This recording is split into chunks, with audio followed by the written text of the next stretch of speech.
The letter in Evelyn Price's trembling hands promised everything: a husband, a home, a future in Wyoming territory. 3 days she'd waited at Dustmere Station, her wedding dress gathering prairie dust, watching strangers' pitying glances slice through her dignity like winter wind. The rancher who'd sent for her didn't exist. The money was gone. Hope was dying. Then a child's voice shattered her despair. "My daddy needs a wife. Will you marry him instead? Sometimes the wrong train delivers you exactly where you belong. I invite you to follow this story to the end and comment your city below so I can see how far this tale has traveled." The bench at Dustmere Station had worn smooth from countless travelers, but none had sat there as long as Evelyn Price. 3 days, 72 hours of watching the horizon swallow trains that never brought the man who'd promised to marry her. Her fingers traced the letter's edges until the paper softened like old silk, the ink beginning to blur where her tears had fallen. "My dearest Evelyn." The letter began in handwriting that had seemed so confident, so sure. "By the time you read this again, you'll be Mrs. Thomas Hartley, mistress of the finest cattle ranch in all of Wyoming territory." Except Thomas Hartley didn't exist. The telegraph operator had confirmed it that morning, his weathered face creasing with the kind of pity reserved for fools and abandoned dogs. No Hartley Ranch. No Thomas Hartley registered anywhere in the territory. Just another marriage swindle, another Eastern woman lured west with promises as empty as the prairie wind. "Miss..." The station master, Jedediah Burke, approached with the careful steps of a man approaching a wounded animal. His boots scraped against the platform's warped boards. "Miss Price, isn't it? The westbound's coming through in an hour. I could arrange passage back east. The railroad company sometimes makes allowances for situations." Evelyn's spine straightened through the effort cost her. 24 years old, and she'd already been marked as one of those women, the ones who'd gambled everything on a letter and lost. Back in Philadelphia, they'd shake their heads. "Poor Evelyn Price," they'd whisper. "Always did have more dreams than sense." "I'm not going back." The words surprised her with their steadiness. Burke shifted his weight, his shadow falling across her dusty traveling dress. "Miss, you can't just sit here forever. This ain't no place for a woman alone. Dustmere's rough territory. We got cowboys, miners, all sorts passing through." "I said, I'm not going back." She stood her legs protesting after hours of stillness. The platform seemed to tilt, or maybe that was hunger making the world unsteady. Her last piece of bread had been breakfast yesterday. Pride, it turned out, was difficult to digest. Burke pulled something from his vest pocket, a silver dollar. "For food, miss. There's a boarding house 2 streets over. Mrs. Holloway runs a clean establishment." The coin glinted in the afternoon sun like a small accusation. Charity. She'd come west to escape exactly this, the suffocating pity of being Evelyn Price, the schoolteacher whose father died in debt, leaving her with elegant handwriting, a thorough education, and absolutely nothing else. "I have money," she lied, her empty purse weighing against her hip like a stone. "Course you do." Burke set the coin on the bench beside her carpet bag. "That's just Western hospitality." He retreated to his office, leaving Evelyn alone with the vast Wyoming sky. It stretched endlessly, a blue so sharp it hurt to look at. Nothing like Philadelphia's familiar gray ceiling. Here, the sky didn't care about your circumstances. It simply was beautiful and terrible and completely indifferent. She picked up the silver dollar, its weight both salvation and defeat.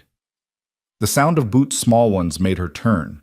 A child stood at the platform's edge, maybe 7 or 8 years old, wearing men's boots that swallowed her feet and a dress that had seen better decades.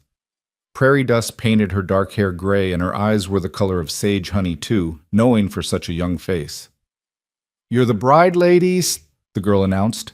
Not a question. "I'm nobody's bride."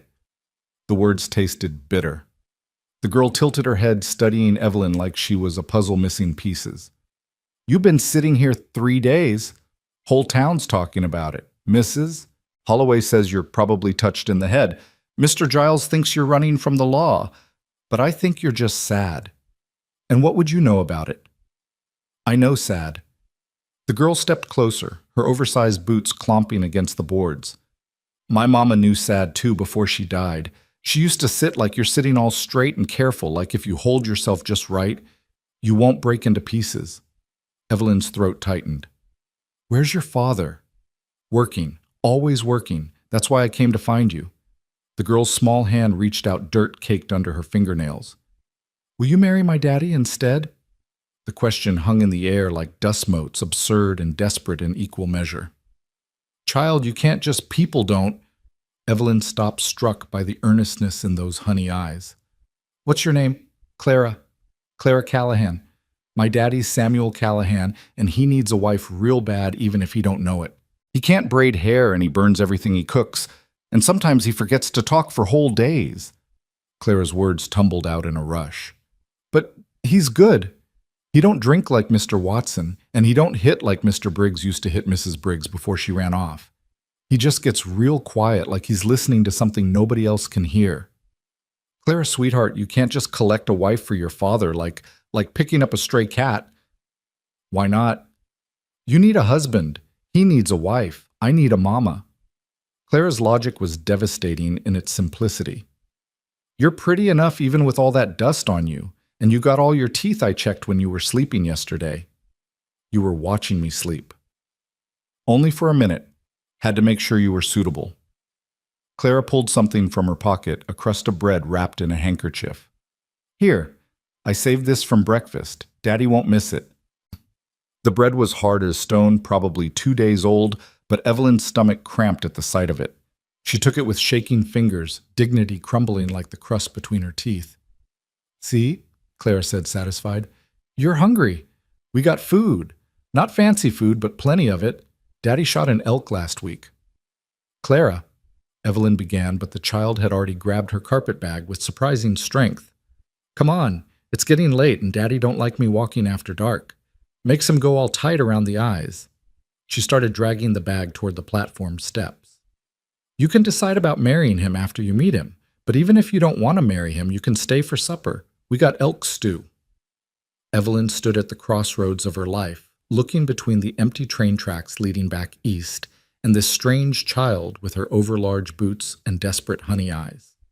The rational choice was clear. Take Burke's charity. Buy a ticket home. Become the cautionary tale she was always meant to be. But rationality had led her to believe Thomas Hartley's letters. Rationality had said a correspondence courtship was perfectly respectable. Rationality had left her stranded on a train platform with nothing but a fraudulent promise and a stranger's pity. How far is your ranch? She heard herself ask. Claire's face split into a grin that transformed her from solemn child to something bright and wild. 3 miles north. Daddy'll be surprised, but good surprised, I think. Maybe. Maybe? Well, he don't like surprises much, but he likes help, and you look helpful. Evelyn laughed, actually laughed for the first time in 3 days. It felt rusty, like a gate that hadn't been opened in too long. I suppose I am helpful. Can you cook? Yes. Can you sew? Yes. Can you make hair look pretty? I can try. Then you're already better than Daddy at everything important. Clara started walking, still dragging the carpet bag, leaving Evelyn no choice but to follow or lose her only possession. The town of Dustmere sprawled around them as they walked, a collection of wooden buildings that looked like they'd been dropped from the sky and landed wherever they pleased. The saloon leaked piano music and laughter. The general store's windows displayed goods Evelyn couldn't afford. People watched them pass the abandoned bride following the Callahan girl like a lost sheep. Don't mind them, Clara said. They got nothing better to do than stare. Mrs. Holloway once watched Mr. Giles scratch his backside for 10 whole minutes, just because it was Tuesday and nothing else was happening. Despite everything, Evelyn smiled. You're very observant. Daddy says I notice too much, says it isn't ladylike. Clara corrected herself with obvious effort. Mama used to say isn't instead of ain't. She was from Boston. Daddy tries to remember, but sometimes the Texas comes out. Your father's from Texas. Born there. Came up here after the war. Said Texas got too complicated. Clara navigated around a drunk cowboy without breaking stride. Everything got complicated after Mama died. When did she pass? 2 winters ago. Fever took her right before Christmas.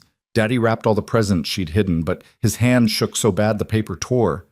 Clara's voice dropped to almost a whisper. I pretended not to notice. They left the town behind following a rutted wagon trail into the grassland.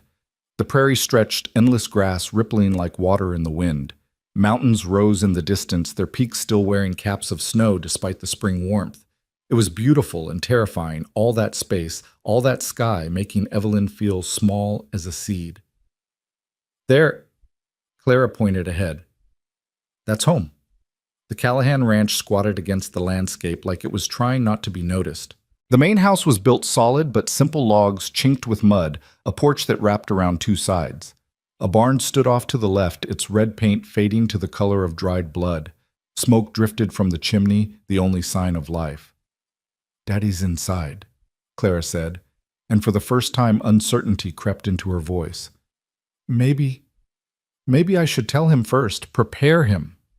Clara, this isn't... I can't just... Please. The girl turned those honey eyes on Evelyn, and they were filled with the kind of hope that could break hearts.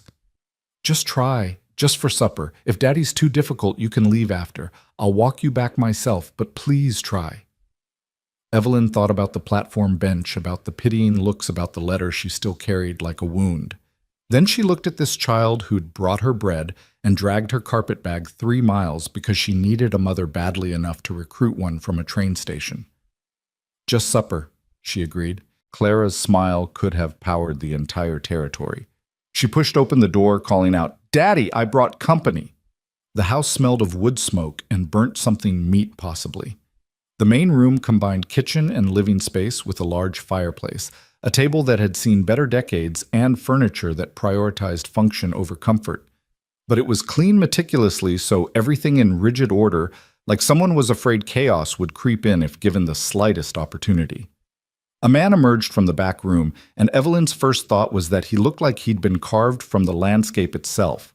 Tall, broad-shouldered, with dark hair that needed cutting and a beard that needed trimming. His clothes were work-worn but clean, and his hands, she noticed his hands immediately were scarred from labor, but gentle in their movements.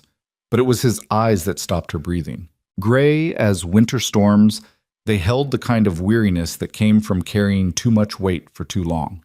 When they landed on her, she saw confusion, then alarm, then something that might have been fear. Clara! His voice was deep, rough from disuse. Who is this? This is Miss Price, Clara announced, as if that explained everything. She's staying for supper. Samuel Callahan looked from his daughter to Evelyn, those storm-gray eyes taking in her dusty dress, her desperate respectability, her carpet bag that Clara had deposited by the door like a declaration of intent. Miss Price, he said slowly, like he was tasting the words. The bride from the station. So he knew. The whole town knew. Evelyn's shame burned fresh. She's not anybody's bride, Clara said firmly. She's just Miss Price, and she's hungry, and we have elk stew. Clara. It's Christian Charity Daddy, like Reverend Morrison's always talking about. We can't just let her starve at the train station. What would Mama say? The mention of his wife hit Samuel like a physical blow. Evelyn saw him flinch, saw his hands curl into fists, then deliberately relax. Mr. Callahan, Evelyn found her voice. I apologize for the intrusion. Your daughter was concerned for my welfare. I'll gladly be on my way if... You walked 3 miles. It wasn't a question. He was looking at her boots worn through at the toes. Yes. In those shoes? Yes. Carrying that bag. Clara helped. Something shifted in his expression so subtle she almost missed it. Clara's 8 years old. I'm almost 9, Clara protested. She's 8 years old, Samuel repeated. And she carried your bag 3 miles because she was worried about a stranger. Yes. He studied her for a long moment, and Evelyn felt like he was seeing straight through her carefully maintained composure to the terrified, desperate woman beneath. You'll stay for supper, he said finally. Not an invitation, a statement of fact. Clara, show Miss Price where she can wash up. And change your dress. That one's got more dirt than fabric. Clara grabbed Evelyn's hand, pulling her toward a door. That's Daddy's way of saying welcome. He don't use many words, but the ones he uses he means. The room Clara led her to had clearly been the master bedroom once. Now it held only a narrow bed, a washstand, and a trunk. Everything that might have been feminine had been removed, leaving only the bones of a space once filled with life. This was their room, Clara said unnecessarily. Daddy sleeps in the barn most nights now.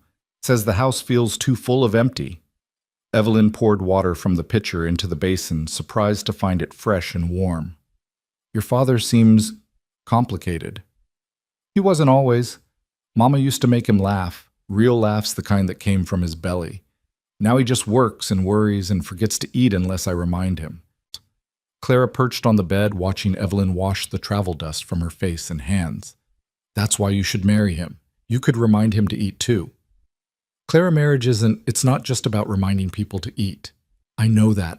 It's about other things too, like having someone to talk to when the dark gets too heavy, like knowing someone will notice if you don't come home, like not being alone when the fever comes and there's no one to bring water.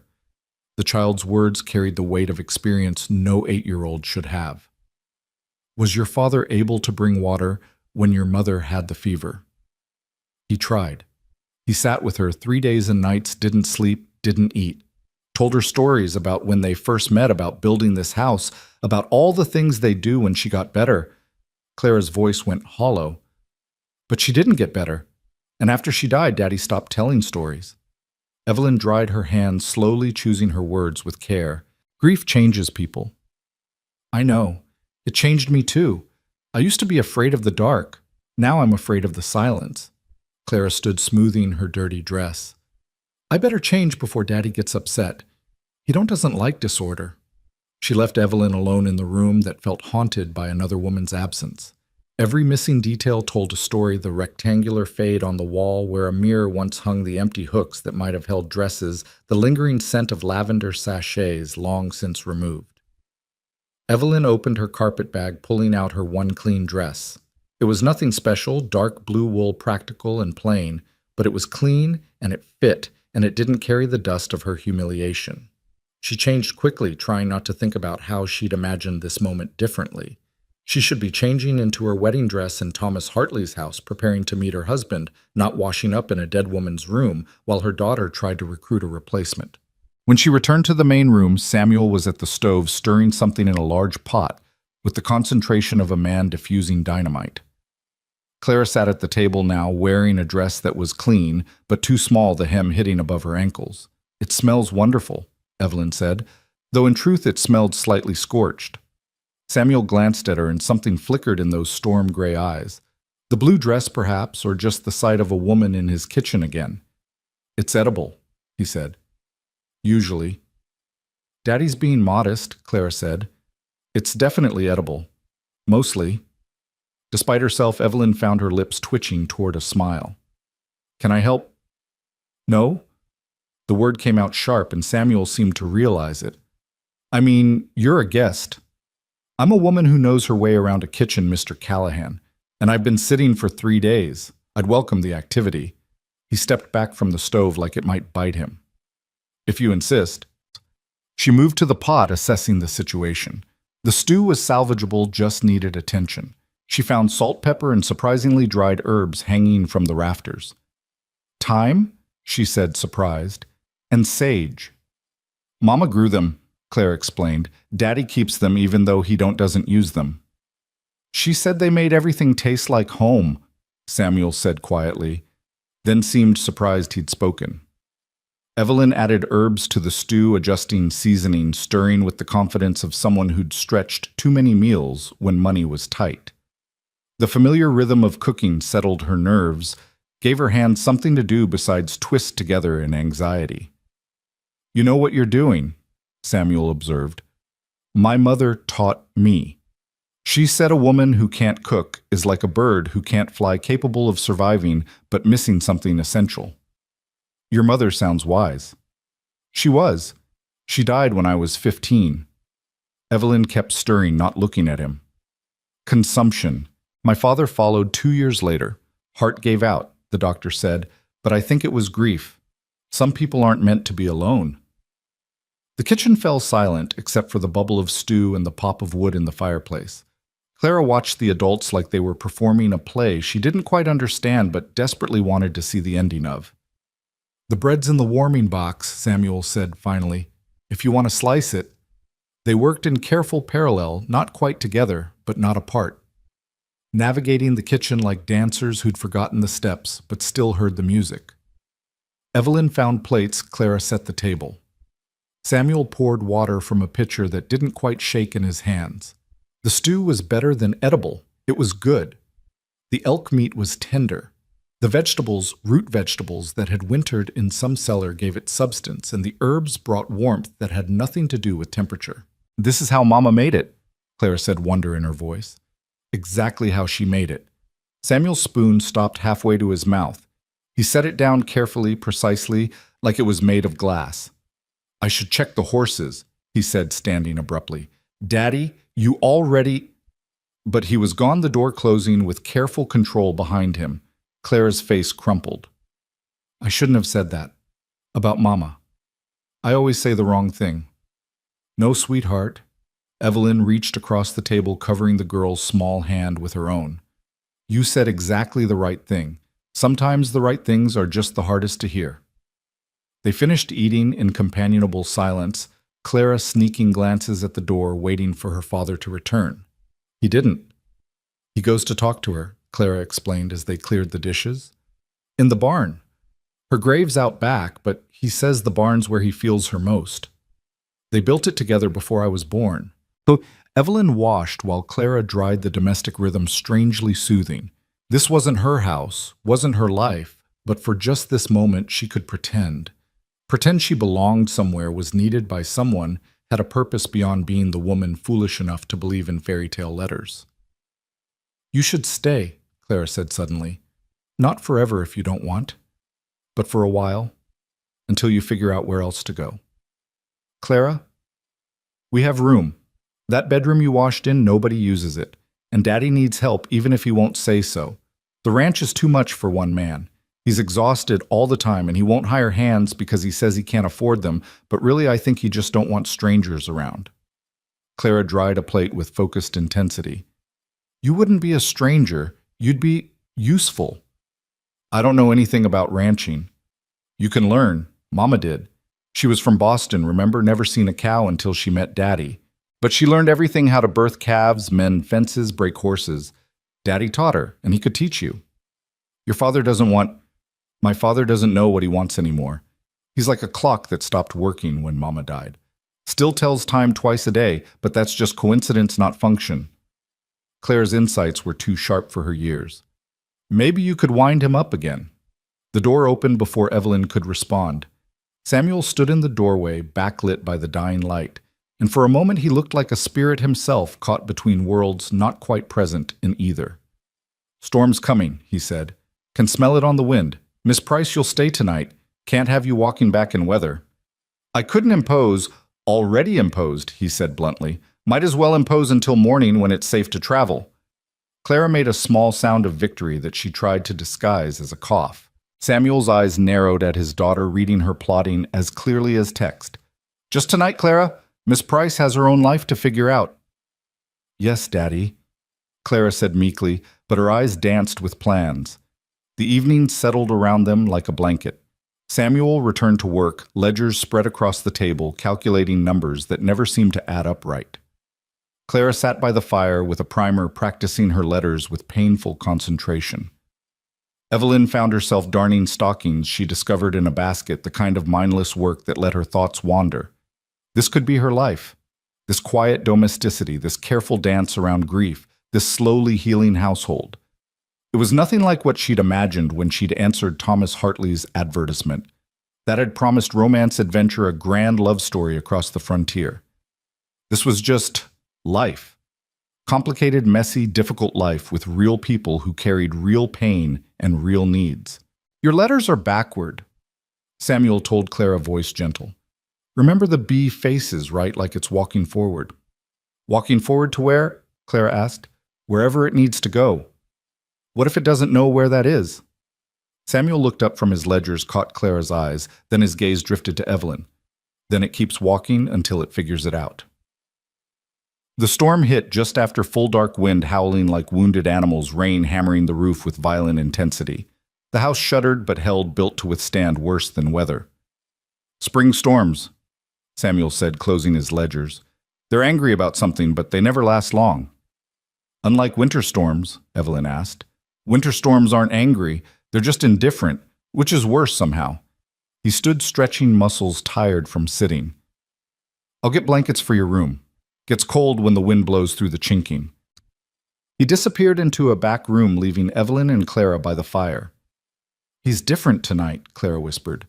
"He talked more at dinner than he has in weeks." Change unsettles people. Good unsettled or bad unsettled? "I don't know yet."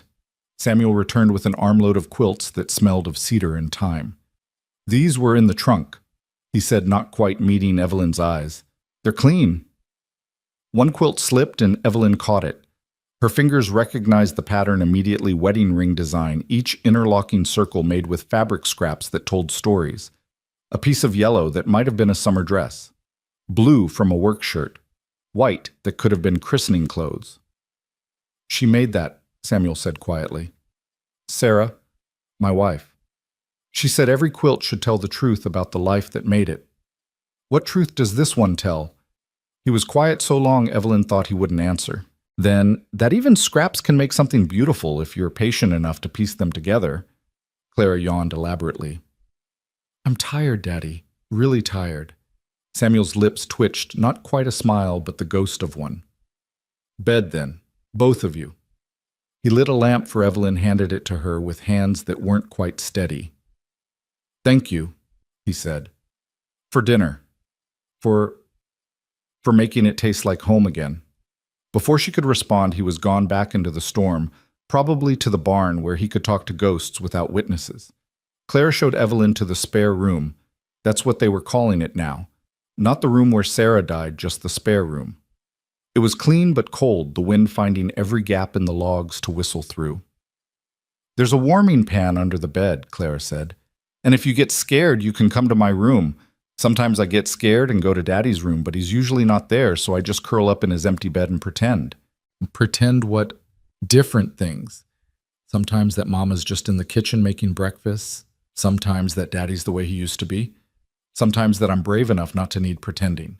She hugged Evelyn suddenly fiercely, her small arms surprisingly strong.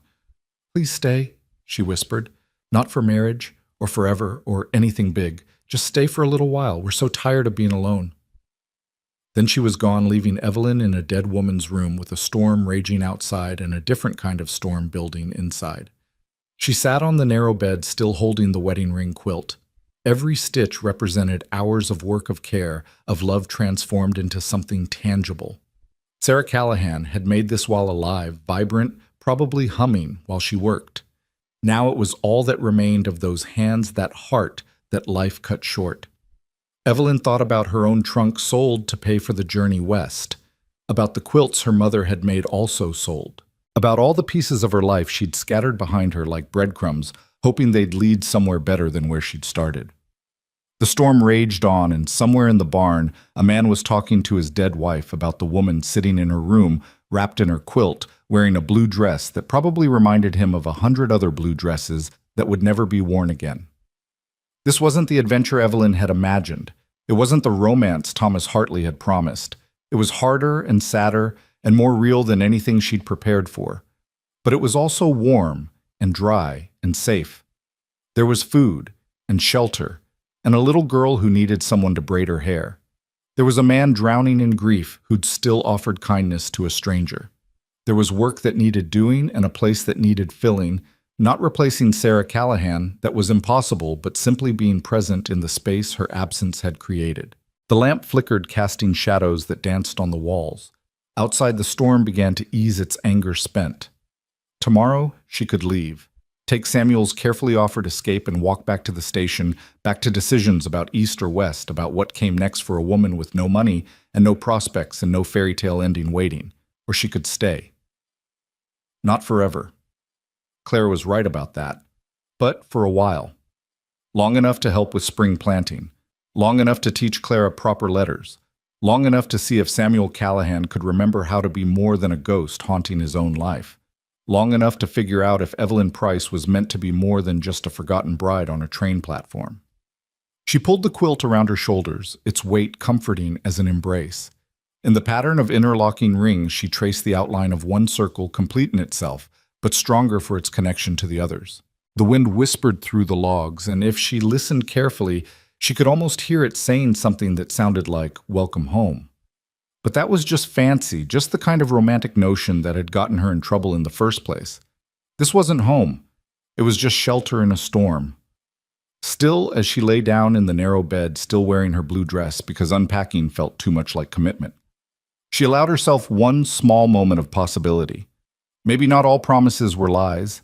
Maybe some were just delayed taking forms you didn't expect arriving through the voice of a child in oversized boots instead of letters from non-existent ranchers. Thunder rolled across the prairie one last time, and in its echo, Evelyn heard the sound of her old life ending and something else unknown, uncertain, but undeniably real beginning. The morning arrived with the kind of pristine clarity that only follows storms, as if the world had been scrubbed clean and hung out to dry. Evelyn woke to find sunlight streaming through gaps in the logs, painting golden stripes across the wedding ring quilt. For a moment she forgot where she was. The narrow bed, the unfamiliar walls, the lingering scent of another woman's life all seemed part of some elaborate dream. Then she heard Clara's voice drifting from the kitchen, high and bright. "Daddy, you're burning the eggs again." Reality settled back around her like a comfortable weight.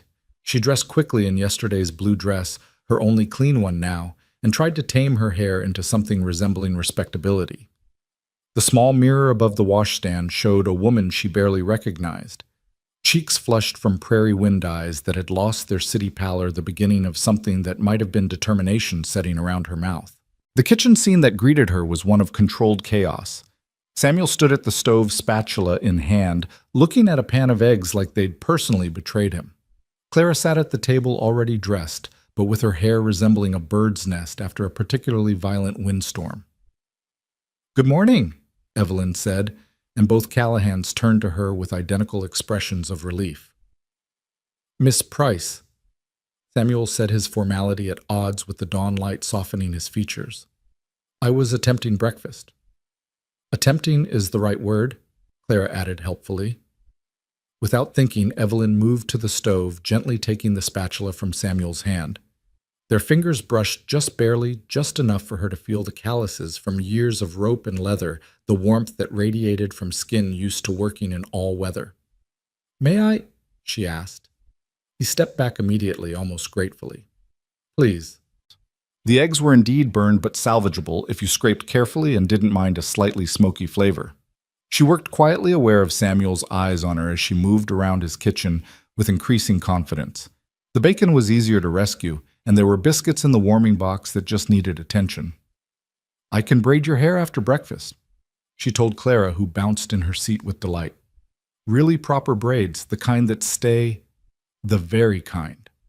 Samuel poured coffee from a pot that looked like it had been percolating since the beginning of time, the liquid black as tar and probably twice as thick. He set a cup near Evelyn's elbow, not handed to her directly, she noticed, but placed within reach. Everything he did seemed to maintain that careful distance, as if getting too close might disturb something fragile. They ate in relative quiet, but it was a different silence than the night before. This had the quality of morning routine of people settling into patterns.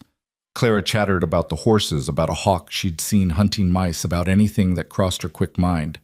Samuel responded with nods and occasional words, but his attention seemed split between his daughter and the woman who'd materialized in his kitchen like something conjured from desperate need. After breakfast, Evelyn sat Clara down and began working through the tangles in her hair. The child winced, but didn't complain, too pleased with the attention to protest the necessary discomfort. "Mama used to sing when she braided my hair," Clara said softly. Evelyn's hands stilled for just a moment. "What did she sing?" "Church songs, mostly.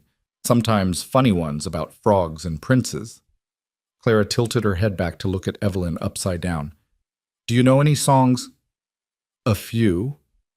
"Will you sing them?" Evelyn glanced at Samuel, who had returned to his ledgers but was clearly listening. His shoulders were tight, braced as if for a blow. "Perhaps another time," she said gently, resuming her braiding, "when I've remembered all the words properly." Samuel's shoulders relaxed incrementally. The morning developed its own rhythm. Clara showed Evelyn around the house, every corner, every hiding place, every squeaky board that might wake someone if you were trying to sneak to the kitchen for midnight water. The root cellar with its stores of potatoes and turnips and mysterious preserves in jars whose labels had long since faded. The smokehouse where meat hung like strange curtains. "Daddy built all this," Clara said proudly. "Him and Mama together, but mostly him. He's good at building things, just not so good at maintaining them lately." Indeed, Evelyn could see the signs of neglect, not willful, but the kind that came from one person trying to do the work of two. Fence posts that leaned like tired soldiers, gates that hung askew, a chicken coop that had seen better decades. "We used to have chickens," Clara explained, following Evelyn's gaze. "But after Mama died, a fox got in. Daddy just never replaced them. Said it was one less thing to worry about, but I think he just couldn't bear to start something new." They were interrupted by the sound of horses approaching. Samuel appeared from the barn, rifle in hand, his whole body alert. But it was just a neighbor, Mr. Henley, from the adjacent ranch, his weathered face creased with what might have been concern or curiosity. "Sam!" he called out, not dismounting. "Heard you had company." News traveled fast on the prairie, Evelyn realized. Probably Mrs. Holloway's doing. "Miss Price," Samuel said simply. She was stranded by the storm. Henley's eyes found Evelyn took in her clean dress and Clara's neatly braided hair, and something knowing flickered across his features. "The bride from the station." "Just Miss Price." Samuel corrected his tone, carrying a warning. "Of course." Henley touched his hat brim to Evelyn. "Ma'am, welcome to the territory. Rough land, but it grows on you if you give it time." "Like a fungus," Clara added, helpfully earning a sharp look from her father. Henley chuckled. "That's one way to put it. Sam, I'm headed to town later if Miss Price needs passage back to the station." The offer hung in the air like a challenge. Evelyn felt both men watching her, waiting for her decision. Even Clara had gone still, her small body tense with hope she was trying not to show. "That's very kind, Mr. Henley," Evelyn said carefully. "But Mr. Callahan has offered me temporary employment. I'll be staying on for a while to help with the household." Samuel's head turned sharply toward her. They hadn't discussed this, hadn't agreed to anything beyond breakfast. But she met his storm-gray eyes steadily, chin lifted slightly as if daring him to contradict her in front of his neighbor. "Employment," Henley repeated his tone, suggesting he wasn't buying it for a second. "Well, that's practical. Very practical." Samuel agreed, though his voice carried undercurrents Evelyn couldn't quite read. "Miss Price has experience with household management." "I'm sure she does." Henley's smile was just shy of a smirk. "Well, if you need anything, Miss Price, the Henley Ranch is just 5 miles east. My wife would be pleased to have female company. It's lonely for the women out here." After he left trailing dust and unspoken speculation, Samuel turned to Evelyn with an expression that mixed confusion, irritation, and something that might have been reluctant admiration. "Employment?" he asked. "Would you prefer I'd taken his offer of a ride? He stopped, clearly wrestling with himself. "We can't pay much. Room and board would be sufficient. You don't even know what the work entails. I can learn. Ranch work is hard." "Mr. Callahan," Evelyn interrupted, surprising herself with her firmness. "I've been sitting on a train platform for 3 days, waiting for a man who doesn't exist, with every person in town watching my humiliation. I can handle hard work. What I can't handle is more pity." He studied her for a long moment, seeing perhaps for the first time not the desperate woman from the station, but someone else, someone with steel beneath the desperation. 3 months, Fa, he said finally. "Trial period. If it doesn't work for any of us, you're free to go with no hard feelings, and a month's wages to see you wherever you need to go." Agreed. Clara, who'd been holding her breath, exploded into motion, hugging Evelyn's waist with fierce joy. "You're staying. You're really staying." "For now," Samuel cautioned. But his daughter wasn't listening. already chattering about all the things she could show Evelyn, all the ways life would be better now. The rest of the day fell into what Evelyn would later recognize as the beginning of a pattern. Samuel worked the ranch checking cattle, mending the worst of the fences, the endless labor of keeping civilization carved out of wilderness. Clara shadowed Evelyn as she took inventory of the house, making lists of what needed doing, what could wait, what was beyond saving. The kitchen was well stocked but disorganized, as if someone had been putting things away in the dark. The main room needed attention. Dusty corners, windows that hadn't been cleaned since Sarah died, curtains that were more suggestion than fabric. But the bones of the house were good solid, built to last by hands that cared about permanence. Mama's sewing basket is in the trunk, Clara offered when Evelyn mentioned the curtains. Daddy won't mind if you use it, I don't think. The trunk sat at the foot of Samuel's bed like a closed door to the past. Evelyn hesitated before opening it, feeling like an intruder, but practicality won.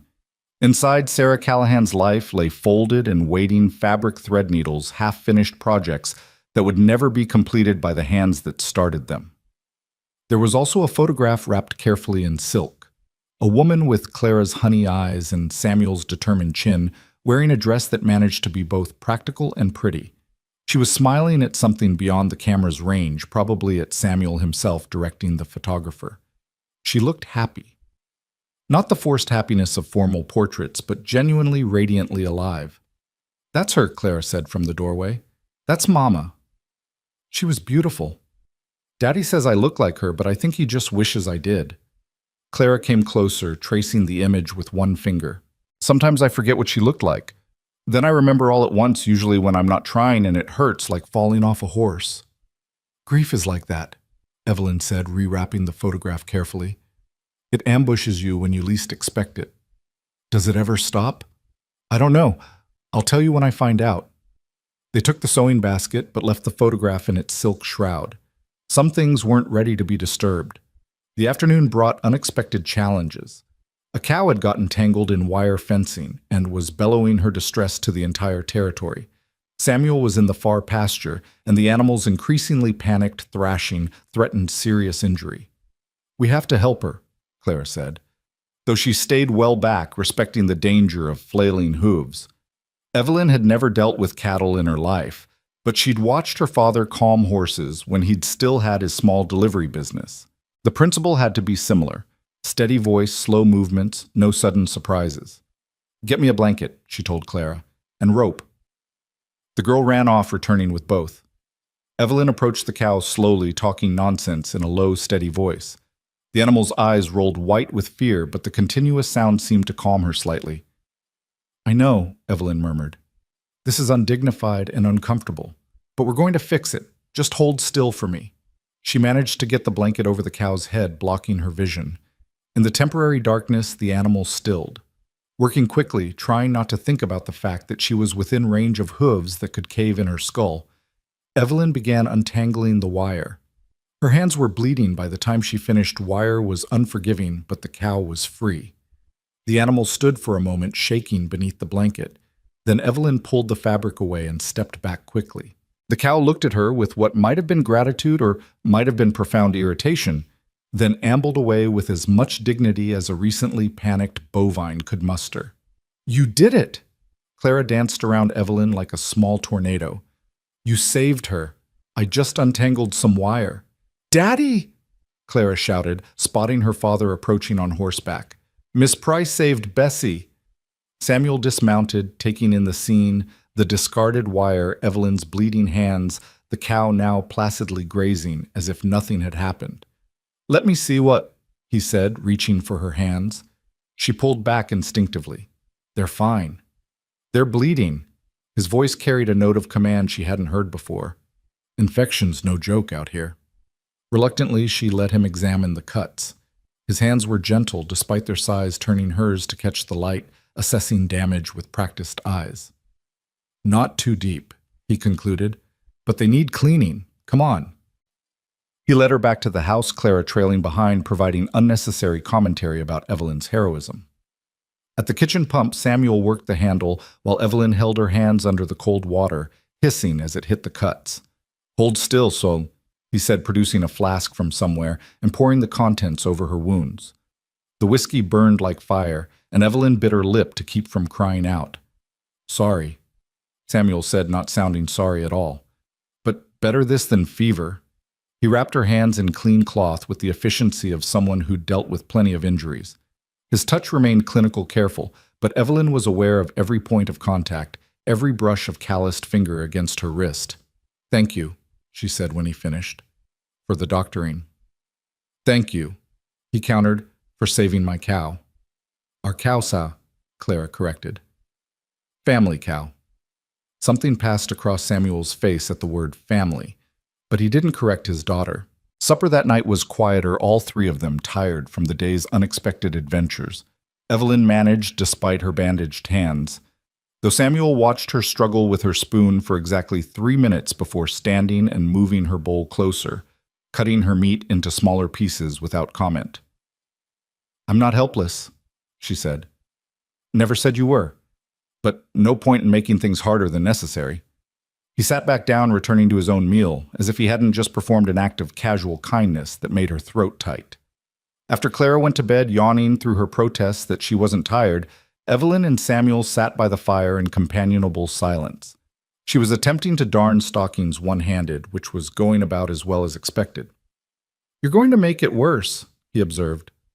"Probably." "Then why continue?" She considered the question. "Because stopping feels like giving up." "On darning?" "On everything."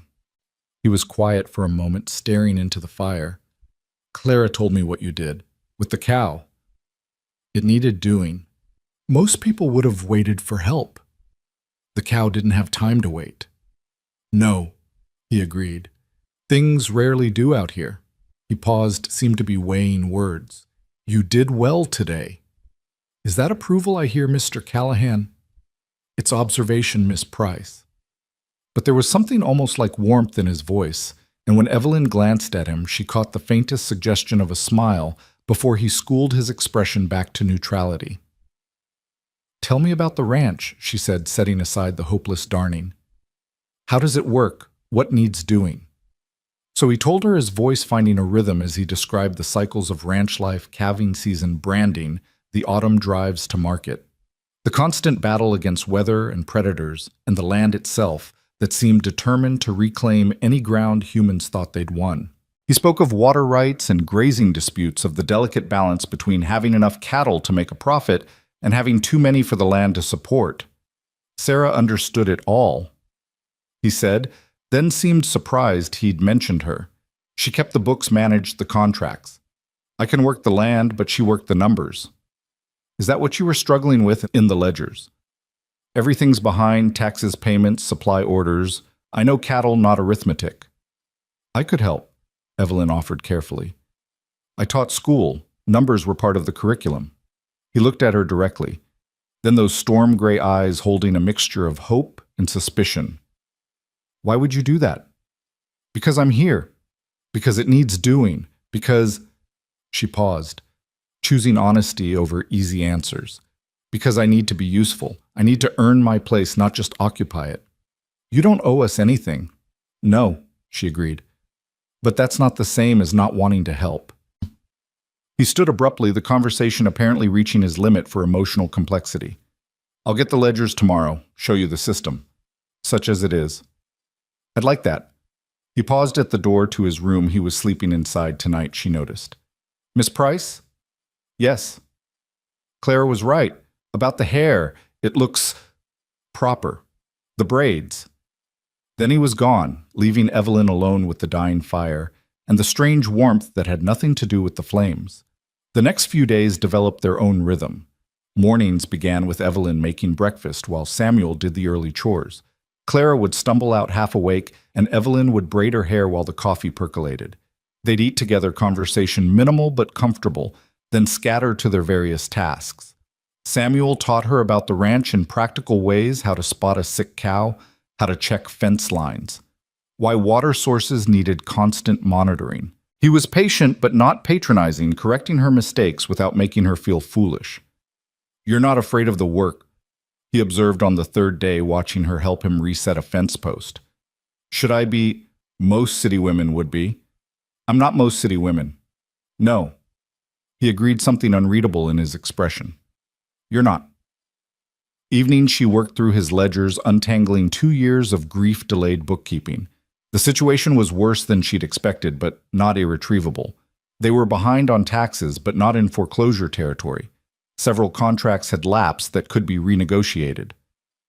You need to sell more cattle this year, she told him one evening, showing him the numbers. 20 head, maybe 25. That's a quarter of the herd. It's that or lose the ranch to back taxes.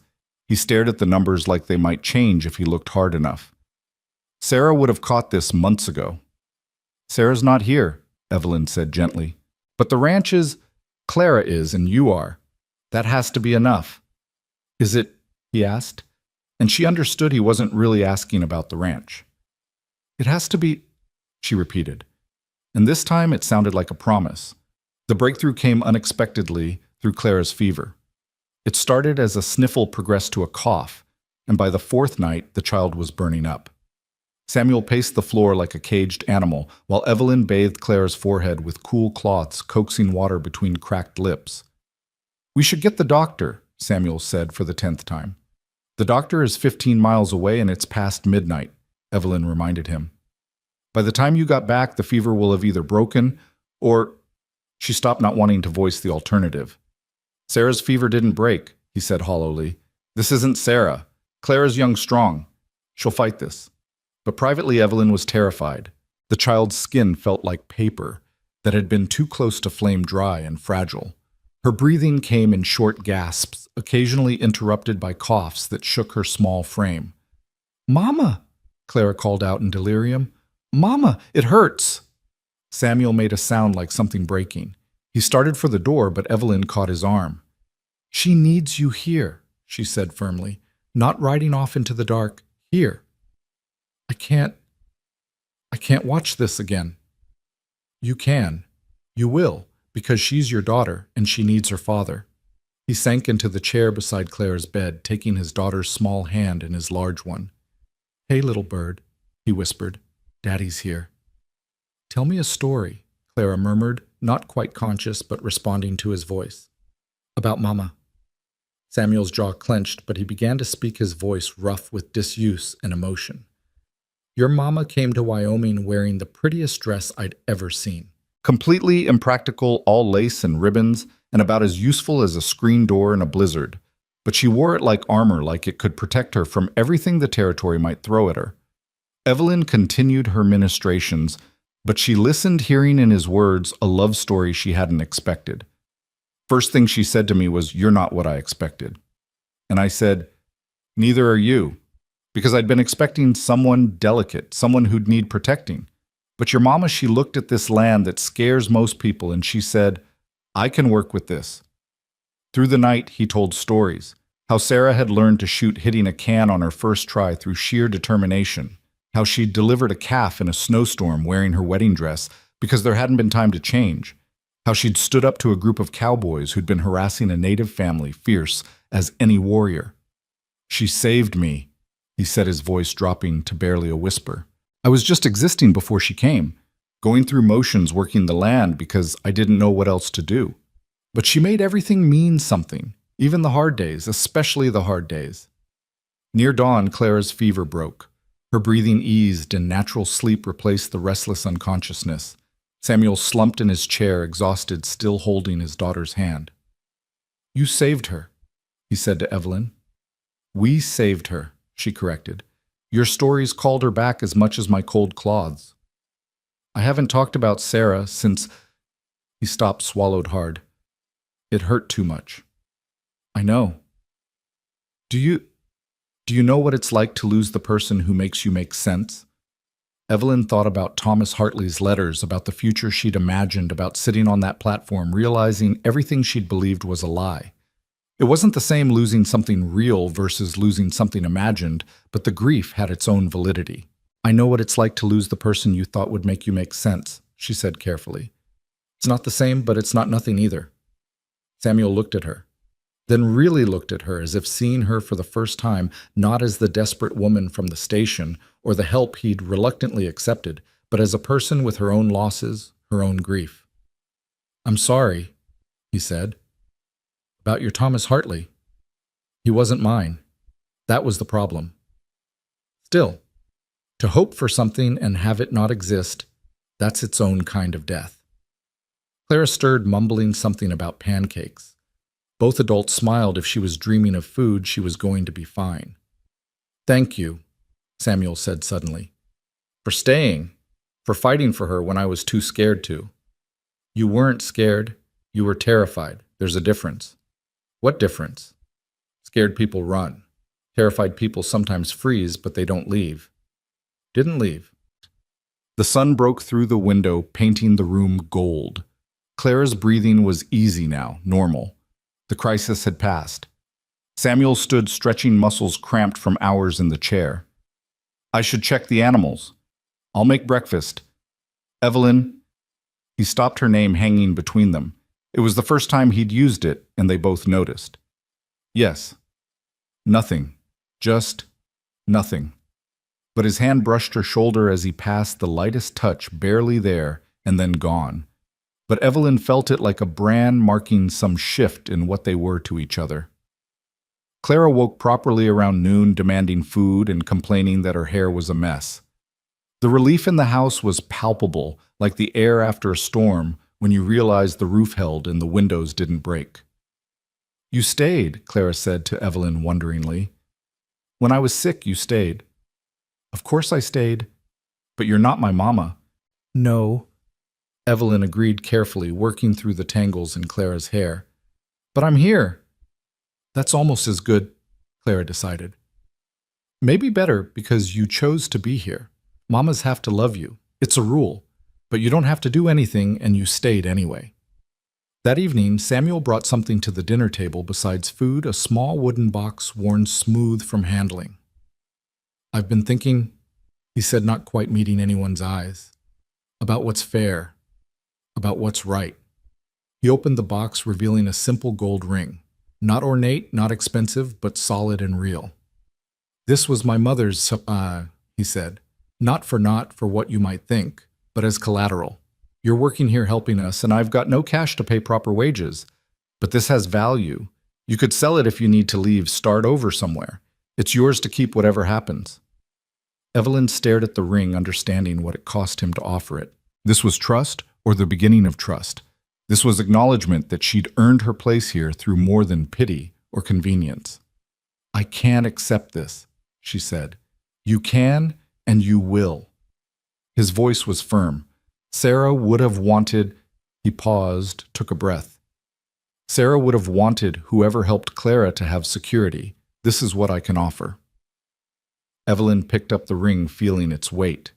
It was warm, as if it remembered being worn. "I'll keep it safe," she promised. "Until you can afford to pay proper wages, then you can have it back. That might be a while. I'm not going anywhere." The words hung in the air, heavier than intended. Clara looked between them with the bright-eyed interest of a child sensing adult undercurrents. "Good," Samuel said finally. "Because Clara needs consistency. Children need to know the people in their lives will stay." "Just Clarita?" Evelyn asked, surprised by her own boldness. Samuel's eyes met hers, storm-gray depths holding something that might have been fear or might have been hope. "No," he said quietly. "Not just Clara." The weeks that followed Clara's recovery brought an unexpected ease to the Callahan ranch, as if her fever had burned away more than just illness. Samuel began taking his morning coffee at the kitchen table instead of standing by the door ready to escape. He started leaving his ledgers out where Evelyn could work on them without asking permission. Small changes, but in a household that had been frozen in grief, even small thaws felt momentous. It was during one of these morning coffees that trouble arrived in the form of Marcus Briggs, the territorial tax assessor whose reputation preceded him like a bad smell. His wagon kicked up dust visible from a mile away, giving them just enough time for Samuel's jaw to tighten and his knuckles to whiten around his cup. "He's early," Samuel said, voice flat as old beer. "Not due for another month." "Maybe he's just passing through," Evelyn suggested. though the purposeful way the wagon turned toward their gate suggested otherwise. Marcus Briggs doesn't pass through. He circles like a vulture looking for weakness. Samuel stood his chair scraping against the floor. Clara, go to your room. But Daddy, now. The child disappeared, but Evelyn knew she'd be listening from behind her barely closed door. Children had a way of being present even when absent, especially when adults were trying to protect them from something. Briggs was a man who seemed to have been assembled from spare parts that didn't quite match nose, too large eyes, too small limbs, too long for his torso. But it was his smile that made Evelyn's skin crawl, the kind of smile that never reached his eyes and suggested he knew things about you that you didn't know yourself. Samuel, he said, not bothering to remove his hat. Heard you had some help around here. Miss Price is employed as household assistants, Samuel said carefully. Briggs's eyes found Evelyn traveled from her carefully pinned hair to her worn boots with an assessment that felt like being inventoried. The bride from the station. Interesting career change. Is there something we can help you with, Mr. Briggs? Evelyn asked, keeping her voice steady despite the urge to step behind Samuel. Just checking on the tax situation. Seems the Callahan ranch is considerably behind. He produced a ledger from his coat, licking his thumb before turning pages with theatrical slowness. 3 months behind, to be exact. That's approaching foreclosure territory. We have until the end of summer, Samuel said. That was the agreement. Agreements change. Territory needs funds now, what with the railroad expansion and all. Briggs's smile widened. Of course arrangements could be made. I've always admired this piece of land. Might be willing to take it off your hands for a fair price. The ranch isn't for sale. Everything's for sale, Samuel. Just a matter of finding the right currency. His gaze slid to Evelyn again. Sometimes it's not even money that talks loudest. The implication hung in the air like smoke from a grease fire. Samuel took a step forward, and Evelyn saw his hands curl into fists. State your business or leave, Samuel said, each word careful and precise as a loaded gun. $200 by month's end, or I start foreclosure proceedings. Briggs tipped his hat to Evelyn with mock courtesy. Ma'am, pleasure to see the station bride found herself a situation, though I wonder what kind of situation exactly.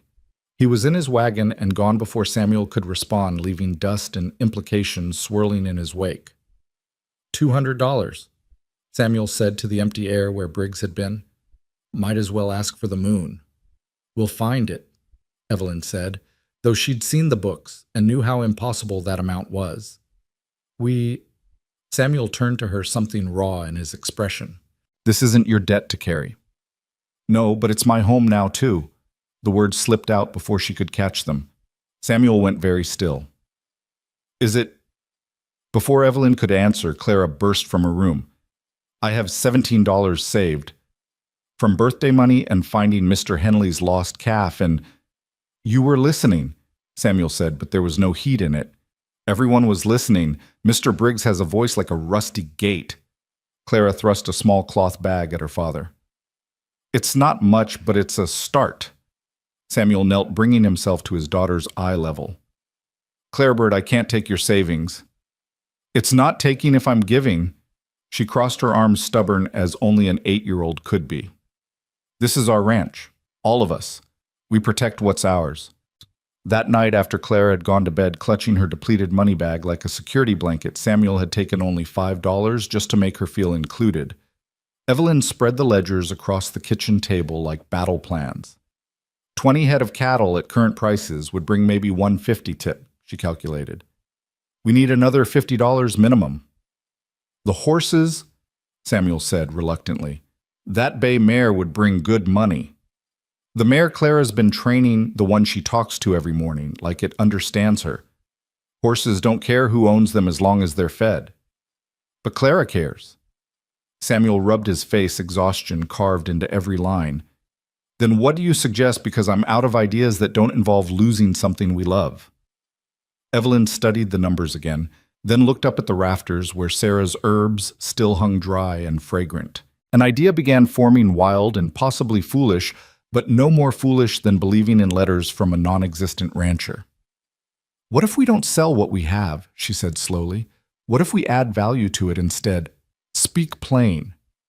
Mrs. Henley mentioned last week that she can't get good butter or cheese anywhere closer than Cheyenne. Same with preserves, pickled vegetables, anything that requires what she called a woman's touch. What if we didn't just sell cattle? What if we sold what we could make from what we have? That's work on top of work. Yes, but it's work I know how to do. My mother sold preserves and pickled goods when times were tight. I helped her from the time I could hold a stirring spoon. Evelyn leaned forward, warming to her plan. We have milk cows, a root cellar full of vegetables, wild berries growing by the creek. We just need sugar, vinegar, some canning supplies. And time, and labor, and someone to buy it all. The general store would take goods on consignment. I already asked Mr. Peterson hypothetically when I was in town last week. She'd actually been thinking about it since seeing the empty shelves where such goods should be. Samuel was quiet for a long moment, and Evelyn could practically see him weighing practicality against pride. It's not ranch work, he said finally. It's not what we do here. What you do here is survive, Evelyn countered, by whatever means necessary. You do all this extra work on top of everything else. We do it. Clara can help, she's old enough, and you'd be surprised how much can be accomplished when foreclosure is the alternative. Samuel stood and walked to the window, looking out at the dark land that 3 generations of Callahans had worked.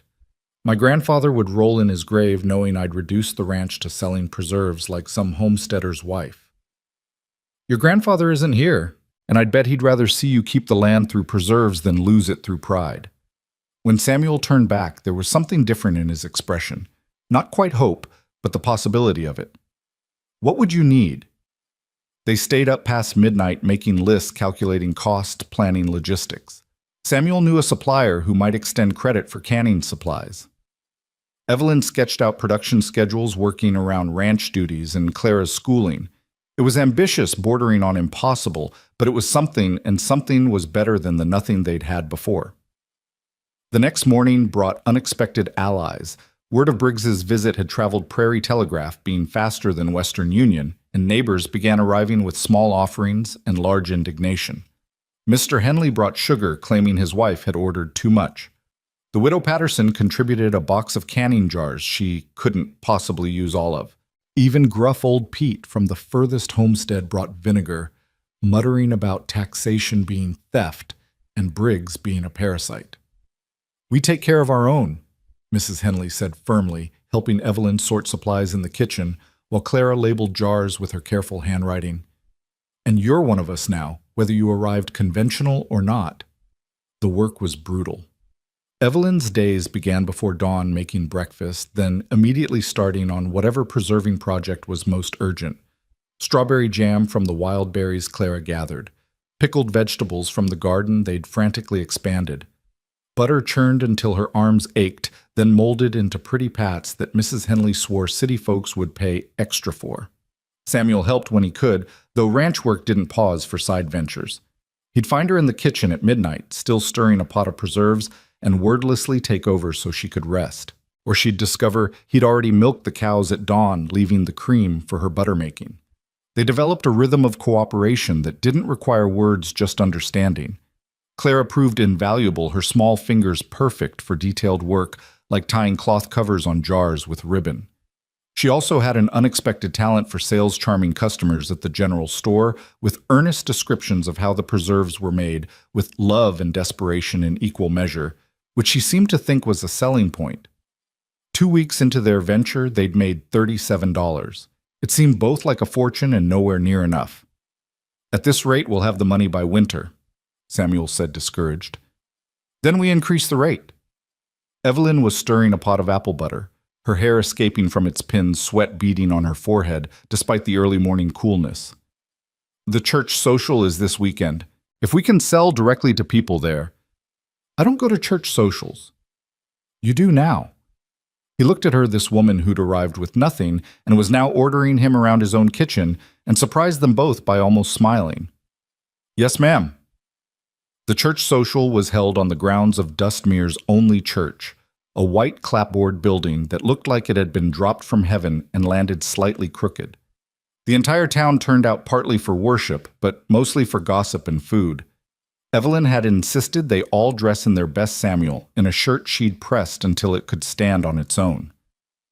Clara in a dress Evelyn had let out to accommodate her growth, and Evelyn herself in the blue dress that had started all this now cleaned and mended until it looked almost respectable.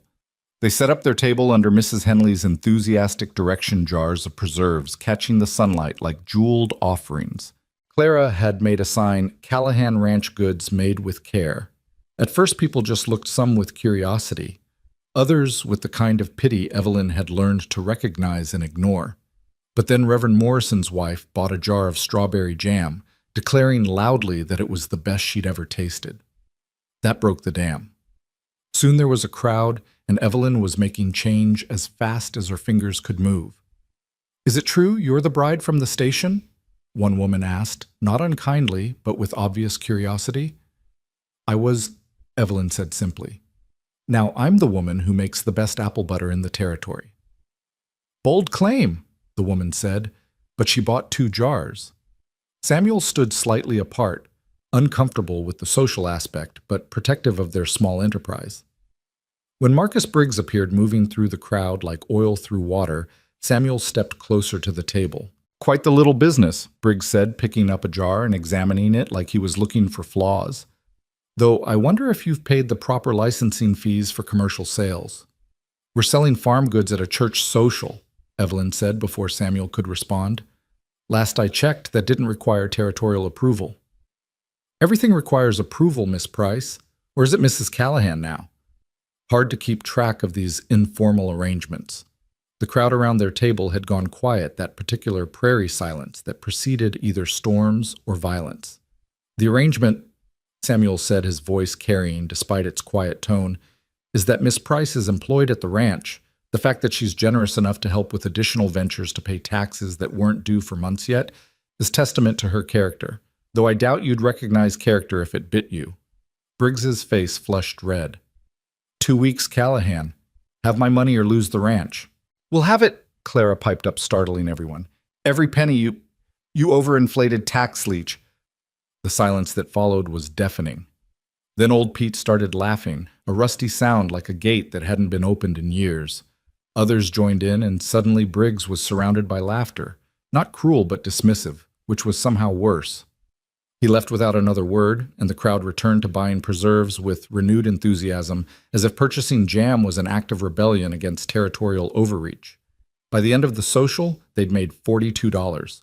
Combined with what they'd already earned and Clara's contribution, they had $94. Still not enough, but closer.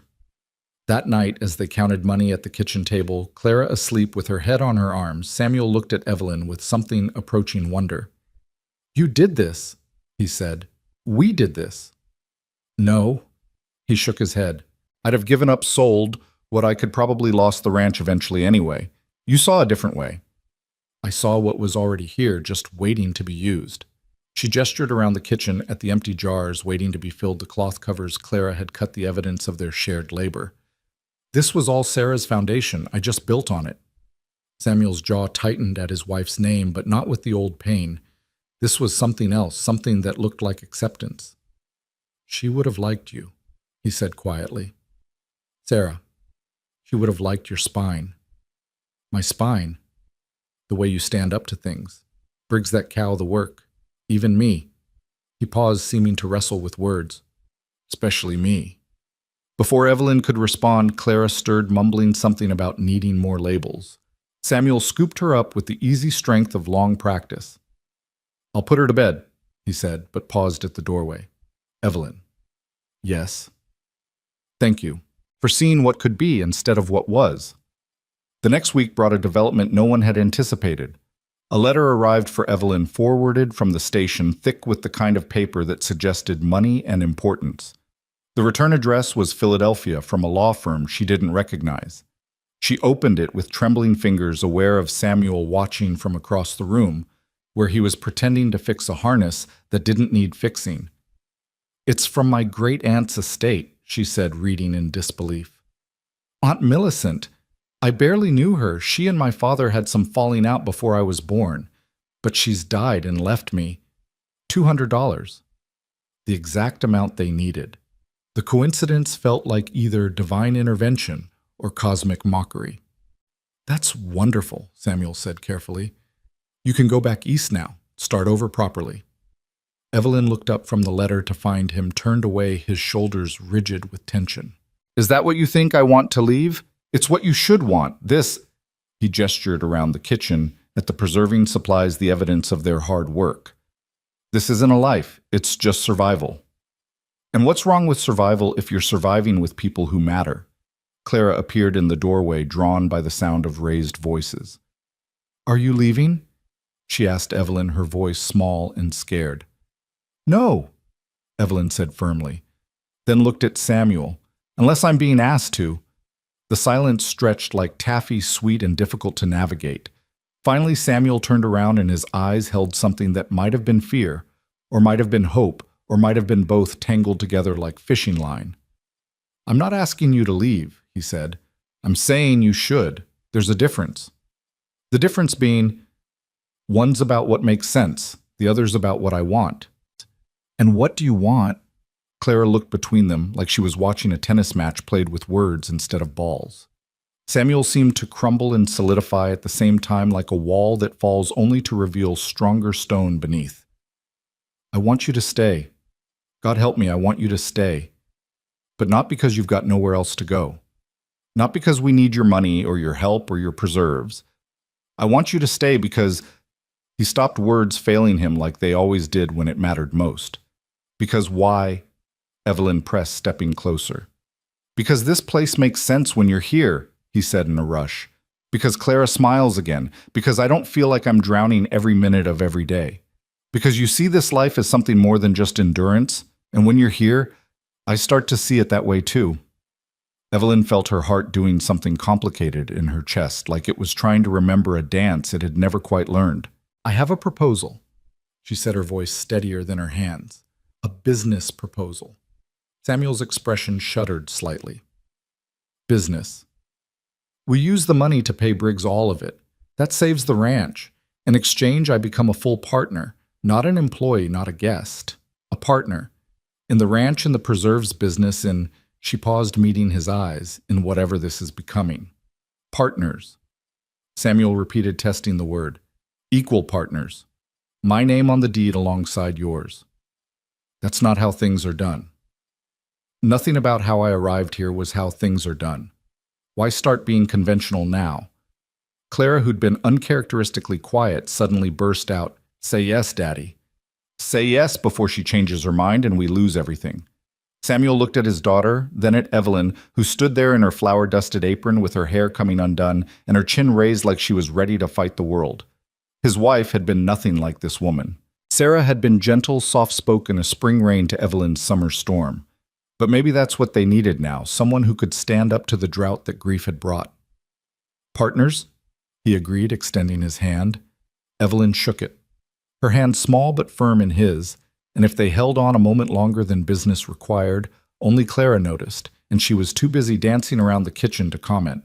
They paid Briggs the next day, Evelyn insisting on going along to witness the transaction. The tax assessor's face when he realized the desperate ranch had raised his blood money was almost worth the months of worry. He counted the bills 3 times, looking for some reason to refuse them. This doesn't mean you're safe, he said finally. Taxes come due every year, and we'll pay them every year, Evelyn said, with preserve money if necessary. The territorial government doesn't run on jam, Miss Price. No, but it apparently runs on squeezing families until they break. I'd say jam is the more honorable currency. Briggs left without another word, but his expression promised this wasn't over. On the ride back to the ranch, Samuel was quiet. Finally, as they reached the gate, he said, You didn't have to give all of it. The inheritance. You could have kept some back had security. I have security, Evelyn said. I have a partnership in a ranch, a thriving preserves business, and a family that needs me. What more security could I want? A family, Samuel repeated softly. Is that what we are? Aren't we? We fight like family, work like family, protect each other like family. Just because we came together unconventionally doesn't make it less real. No, he agreed. It doesn't. That evening, as they sat on the porch watching Clara chase fireflies, Samuel pulled something from his pocket. It was a ring, but not his mother's gold one.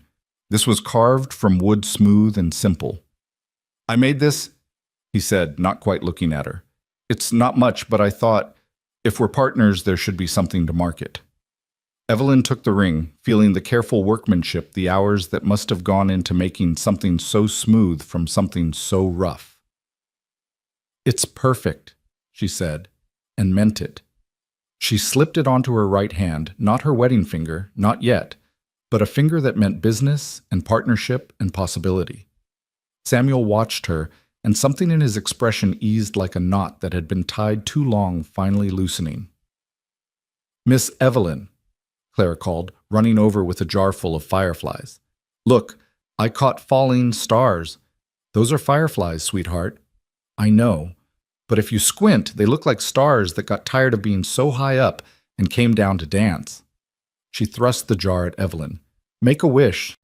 Evelyn looked at the swirling lights, then at Clara's eager face, then at Samuel, who was watching them both with an expression she couldn't quite read, but that made her chest feel too small for her heart. "I don't need to," she said. "It already came true." "What did finding where I belong?" Clara considered this seriously. "Was that what you wished for on the train platform, when you were waiting?"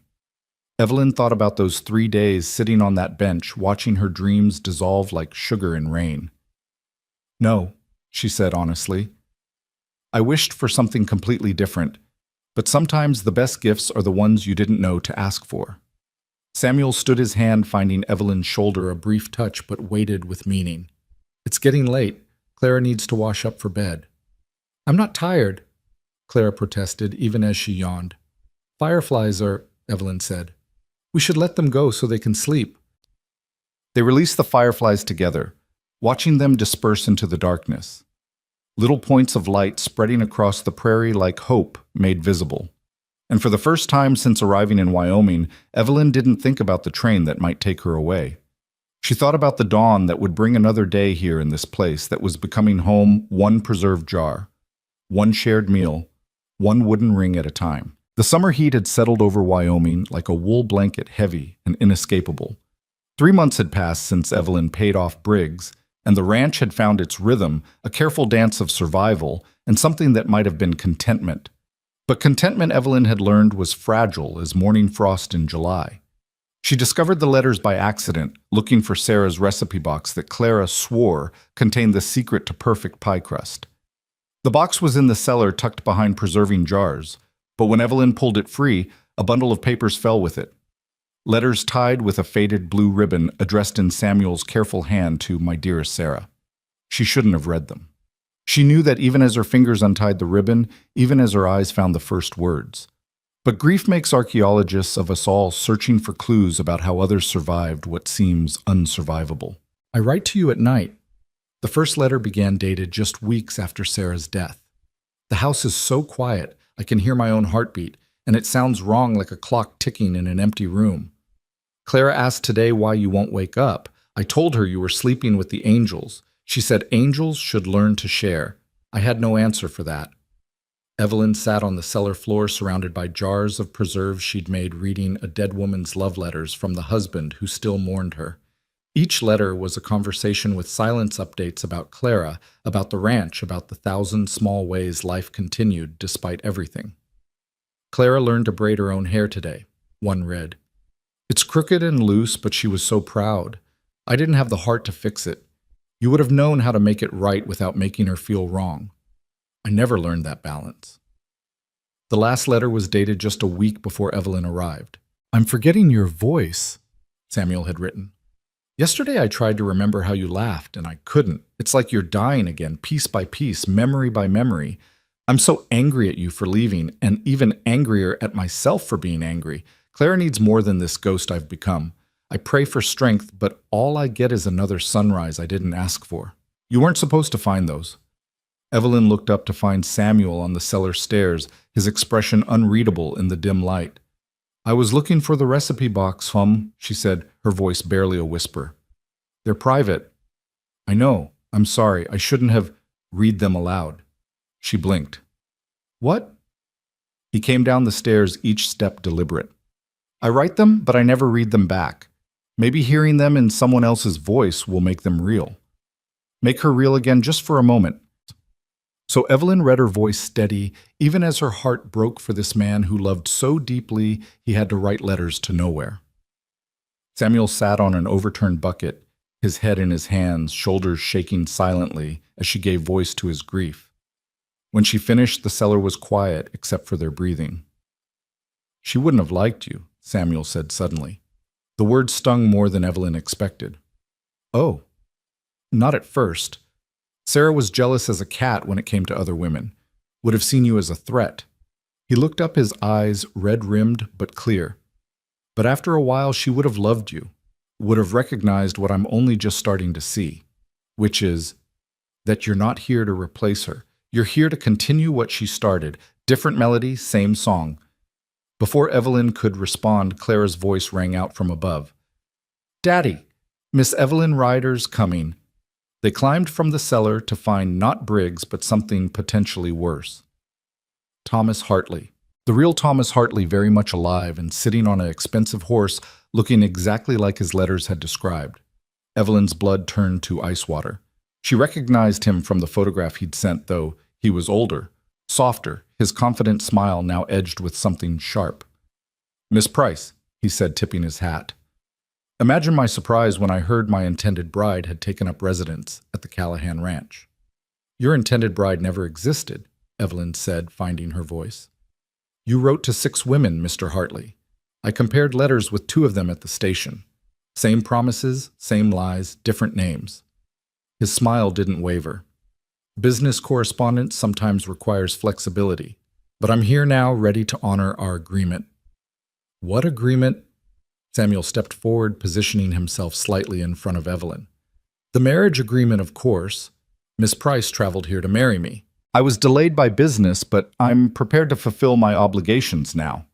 Hartley's eyes traveled over the ranch with the calculating gaze of a man counting assets. "Though it seems she's done quite well for herself in my absence."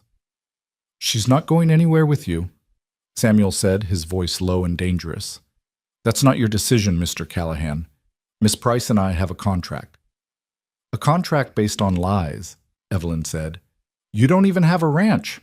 "I do now. Won it in a card game last month. The Baxter place, 40 acres of good land, perfect for a married couple starting fresh." Clara, who'd been uncharacteristically quiet, suddenly spoke up. "Miss Evelyn can't marry you. She's marrying Daddy."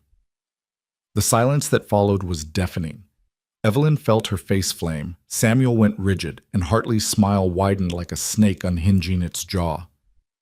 "Is that so?" Hartley asked. "Because, from what I hear in town, Miss Price is merely employed here. Unless there's something more. Informal happening." The insinuation was clear ugly, the kind of rumor that could destroy a woman's reputation faster than wildfire consumed prairie grass. "Nothing improper has occurred," Samuel said, each word precise as a hammer blow. "Of course not. But people talk, especially when a young woman lives with a widower, unchaperoned except for a child." Hartley adjusted his gloves with theatrical care. "I'm offering Miss Price respectability. A real marriage, not whatever arrangement you've cobbled together here." "You're offering her lies," Samuel countered. "Same as your letters." "Perhaps. But lies with a wedding ring carry more weight than truth without one." Evelyn felt something snap inside her, that same clarity that had made her follow Clara home all those months ago. "Mr. Hartley," she said, stepping around Samuel despite his attempt to keep her behind him, "I wouldn't marry you if you were the last man in Wyoming. You're a confidence man, a schemer, and probably a dozen other things that wouldn't bear close examination." "Careful, Miss Price. Defamation is a serious charge. Truth isn't defamation. And the truth is, I'd rather be considered a fallen woman living in sin with Samuel Callahan than a respectable wife to someone like you." The words rang across the yard like a bell. Samuel turned to stare at her, and she could feel Clara practically vibrating with excitement beside them. Hartley's face darkened. "You'll regret this, both of you. I don't take rejection well." "Then you should stop proposing to women under false pretenses," Evelyn shot back. He wheeled his horse around but paused before riding off. "This isn't over. I came here for a bride, and I don't leave empty-handed. After he was gone, the three of them stood in the yard like actors who'd forgotten their next lines. "Did you mean it?" Samuel asked quietly. "Which part? The part about preferring to be fallen with me than respectable with him." "Every word." He looked at her for a long moment, something shifting in his expression, like ice beginning its spring thaw. "Clara, go inside." "But Daddy—" "Inside. Now." The child went, but not before giving Evelyn a thumbs up that was anything but subtle. When they were alone, Samuel took Evelyn's hands. His were shaking slightly, and she realized hers were too. "I'm not good at this," he said. "At words, at feelings, at anything that isn't work and worry. Sarah knew how to read my silences, but I can't ask that of you." "Then don't be silent." He took a breath that seemed to come from his boots. "I love you." The words hung between them, simple and complicated as breathing. "Not the way I love Sarah," he continued quickly. "That was spring rain, necessary and gentle. This is different. This is like wildfire. Terrifying and consuming and absolutely beyond my control. I've been fighting it because it feels like betrayal. But maybe the real betrayal would be letting you leave with him. Or letting you leave at all. Samuel, I know we agreed to partnership business, nothing romantic. I know you came here by accident. I know you deserve better than a broken-down rancher with too much grief and not enough grace. But if you meant what you said about choosing this over respectability..." Evelyn kissed him. It was easier than finding words for the feeling that had been building since the first morning he'd let her fix his burnt eggs. His lips were chapped from sun and wind, and he tasted like coffee and dust and home. When they pulled apart, both breathing hard, Samuel looked stunned. "Was that a yes?" he asked. "That was a stop talking and kiss me again."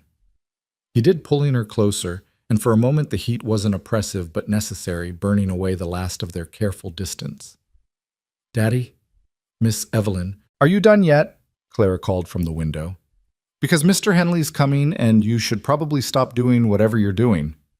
They jumped apart like guilty teenagers, and despite everything, Evelyn laughed.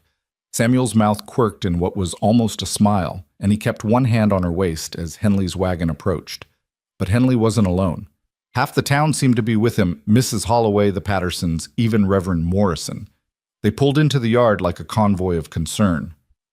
"We heard Hartley was here," Mrs. Holloway said without preamble.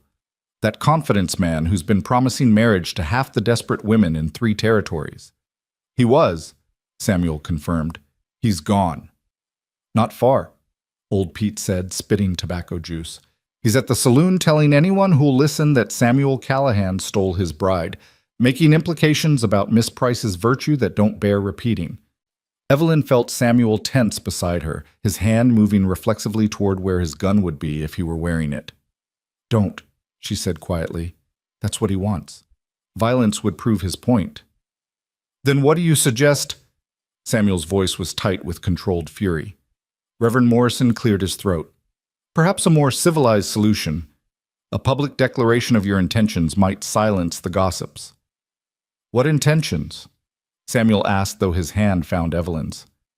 "Marriage intentions," Mrs. Henley said bluntly. "It's been clear as day to anyone with eyes that you two have been dancing around each other for months.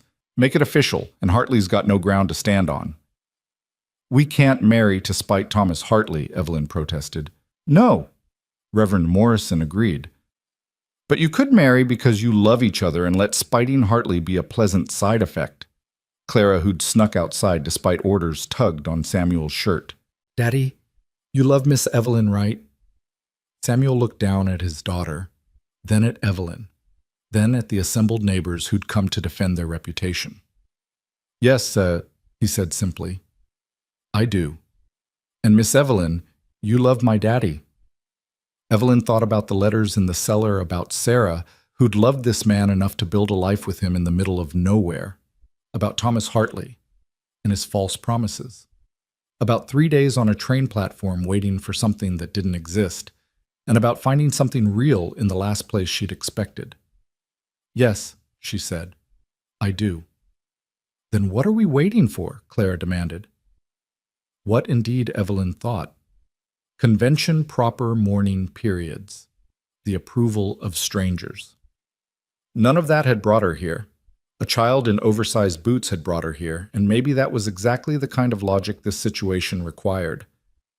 Samuel, she said, turning to face him fully, we should talk about this privately. No. His voice was firm. No more private, no more careful. If I'm going to do this, I'm doing it right. He dropped to one knee right there in the dusty yard in front of God and half of Dustmere. Evelyn Price, you came here for the wrong man but found the right life. Would you do me the honor of making it official? Mrs. Holloway gasped. Clara squealed. Old Pete muttered something about it being about damn time. I don't have a ring, Samuel continued, then remembered. Wait, yes, I do. He pulled his mother's gold band from his pocket. He'd been carrying it since the night he'd first offered it to her. This was my mother's. I offered it as collateral once, but I'd rather offer it as a promise. Marry me, Evelyn.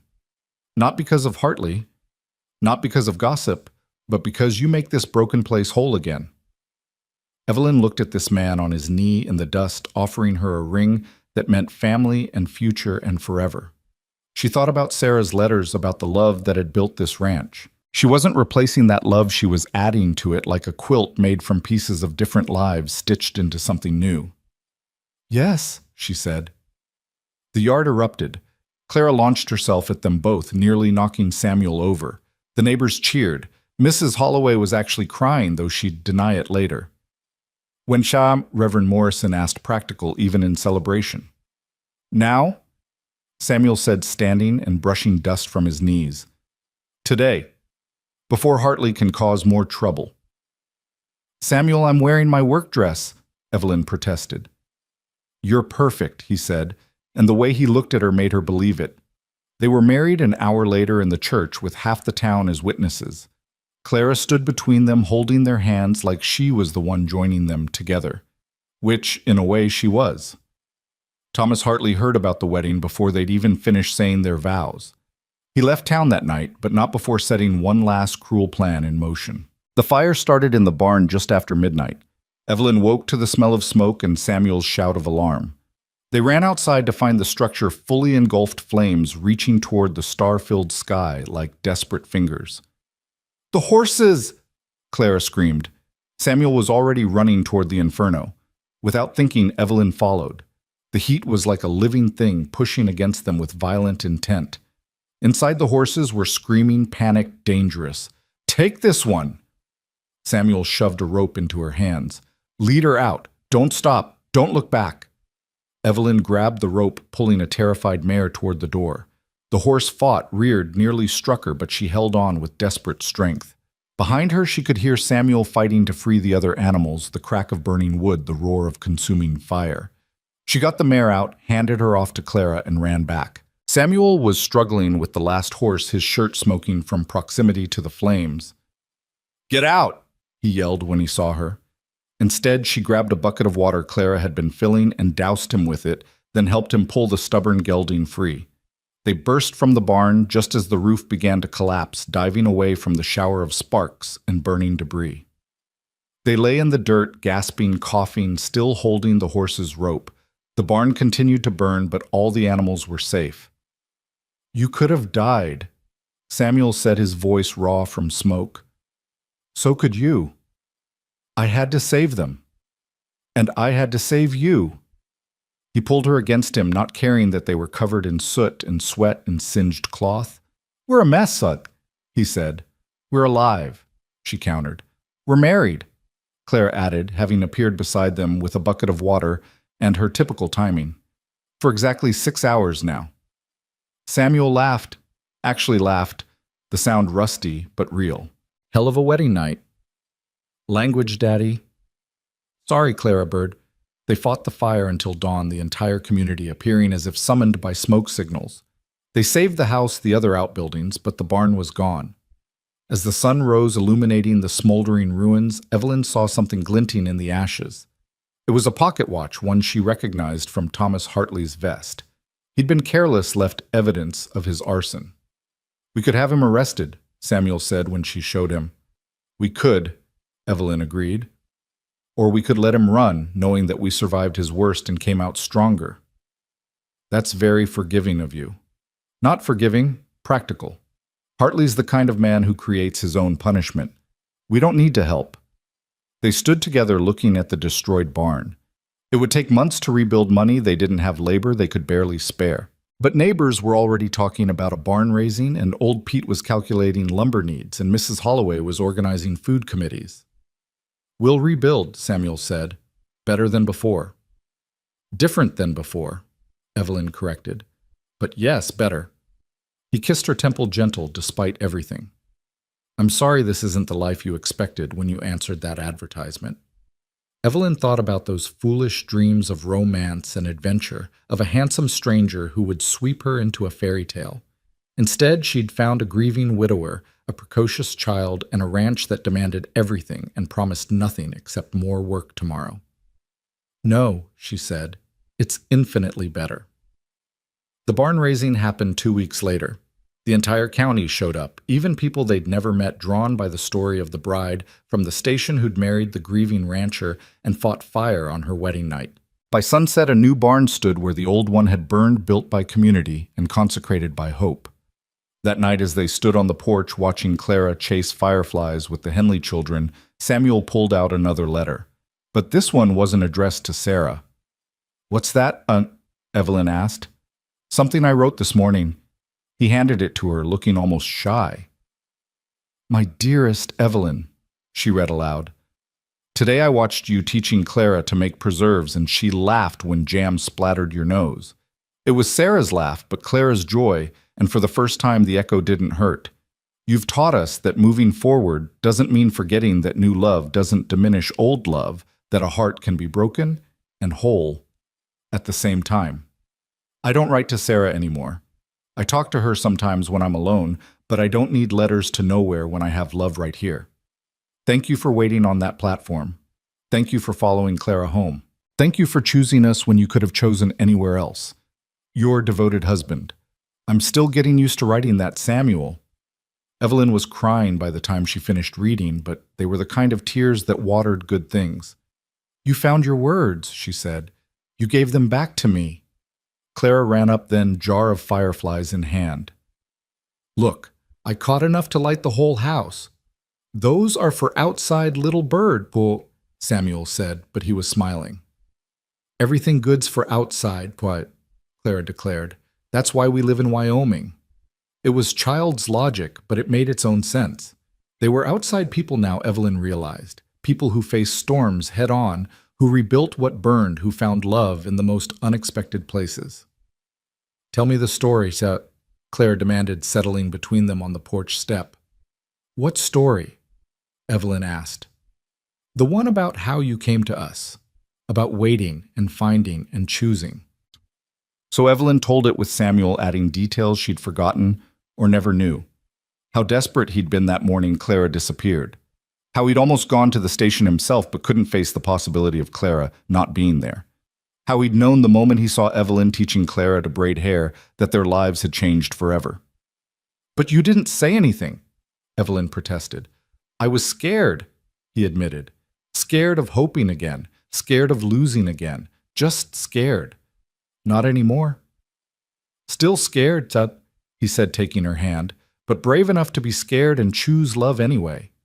The fireflies rose around them like tiny celebrations, and Clara released her captured ones to join the dance. They sat on the porch of their fire-tested, community-built, love-sustained home, watching light triumph over darkness in the smallest, most persistent ways. We should go to bed, Samuel said eventually. Dawn comes early. Dawn always comes, Evelyn agreed, standing and pulling him up with her. That's the promise. They went inside Clara, chattering about tomorrow's plans. Samuel's hand warm on Evelyn's back, the wooden ring on her right hand and gold on her left, catching the last of the light. Behind them, the new barn stood solid against the darkening sky, built on ashes, but reaching toward stars. The first snow came early that year, October barely gone when white began dusting the mountains like flour on a baker's table. Evelyn stood at the kitchen window, one hand resting on the gentle swell of her stomach, watching Samuel and Clara work to bring the cattle closer to home. 6 months married, and she still sometimes forgot she belonged here, that the name Callahan was hers now, too. The discovery of her pregnancy had been typically understated. She'd fainted while making preserves. Samuel had caught her before she hit the floor, and Doc Morrison had been summoned with all the panic of a man who'd already lost one wife. But the doctor's prognosis had been cheerful. Healthy as a horse, he'd declared, and probably twice as stubborn knowing you, Mrs. Callahan. Claire had taken the news with the solemnity of a child given great responsibility. "I'm going to be the best big sister," she'd announced. "I'll teach the baby everything: how to milk cows, how to spot good preserving berries, how to know when Daddy's pretending he's not hurt so he doesn't worry us." That last observation had made Samuel flush and mutter something about children seeing too much. But he'd been gentler since then, watchful, in a way that might have been irritating if it wasn't so clearly born of fear. Now, watching them work together in the pre-winter light, Evelyn allowed herself a moment of perfect contentment.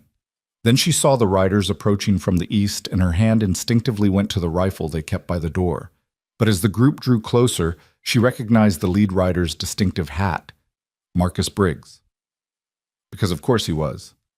Some men were like bad pennies, always turning up when least wanted. "Samuel, she called, stepping onto the porch despite the cold. Her husband looked up, saw the riders, and his whole body changed from relaxed to ready in the space of a heartbeat. He said something to Clara, who ran toward the house while he walked to meet Briggs, deliberately slow, deliberately calm. "Mrs. Callahan," Briggs said, tipping his hat with mock courtesy when he reached speaking distance. "Heard congratulations are in order, marriage and a baby on the way. How efficient?" "Mr. Briggs," Evelyn replied evenly. "To what do we owe the displeasure?" His smile was all teeth and no warmth. "Official business. There's been a claim filed against this property. Seems there's some question about the legitimacy of your husband's ownership." Samuel had reached them by then, positioning himself slightly in front of Evelyn. "My family has worked this land for 20 years. "Yes, but do you have the papers to prove it?" Amazing how many documents got lost in that fire. The barn wasn't the only thing that burned that night, was it? The implication hung in the cold air. They'd kept their important papers in a strongbox in the barn, deed contracts, proof of ownership, all ash now. "The territorial office has copies," Samuel said. "Funny thing about that, there was a fire there too just last week. Very selective fire, only destroyed certain records, yours among them." Briggs produced a document from his coat. "Which is why this new claim has merit. Mr. Thomas Hartley says this land was promised to him as part of a marriage contract with Miss Price. Excuse me, Mrs. Callahan." "That's absurd," Evelyn said. "I never promised him land I didn't own." "No, but he claims Samuel here manipulated you, took advantage of a desperate woman, stole both bride and the property that should have been his." Briggs's eyes glittered with malicious pleasure. "He's demanding either the land or compensation. Say $5,000. 5,000. Samuel's voice was dangerously quiet. "We don't have that kind of money." "Then you have 60 days to vacate, unless—" You see, Briggs paused, savoring the moment. "You can prove your prior claim. Original documentation, witnesses to the initial purchase, something that proves definitively that this land is yours." Clara, who'd been listening from the doorway despite being told to stay inside, suddenly spoke up.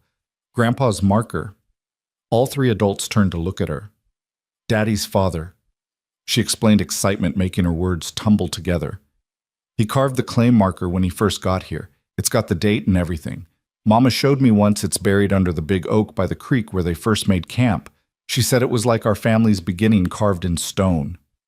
Samuel's face transformed with hope. "I'd forgotten. Father was meticulous about that, said a man's claim should be carved in something that would outlast him." "A rock with some scratches," Briggs scoffed. "That won't hold up in court." "It will if it matches the original survey records," Evelyn said, her mind racing. "The surveyor would have noted any existing markers. Those records are federal, not territorial. You'd have to burn down offices all the way to Washington to destroy them all." Briggs's face darkened. 60 days. Have your proof, or have your bags packed." After he left trailing threats like dust, the three of them stood in the kitchen, the weight of potential loss heavy as the coming snow. "We need to find that marker," Samuel said. The ground's nearly frozen, Evelyn pointed out. And you said the oak was by the creek that's under 2 feet of autumn flooding right now. Then we wait for it to recede or we dig underwater. His jaw was set in the stubborn line she'd come to recognize. I'm not losing this place. Not to Briggs, not to Hartley, not to anyone.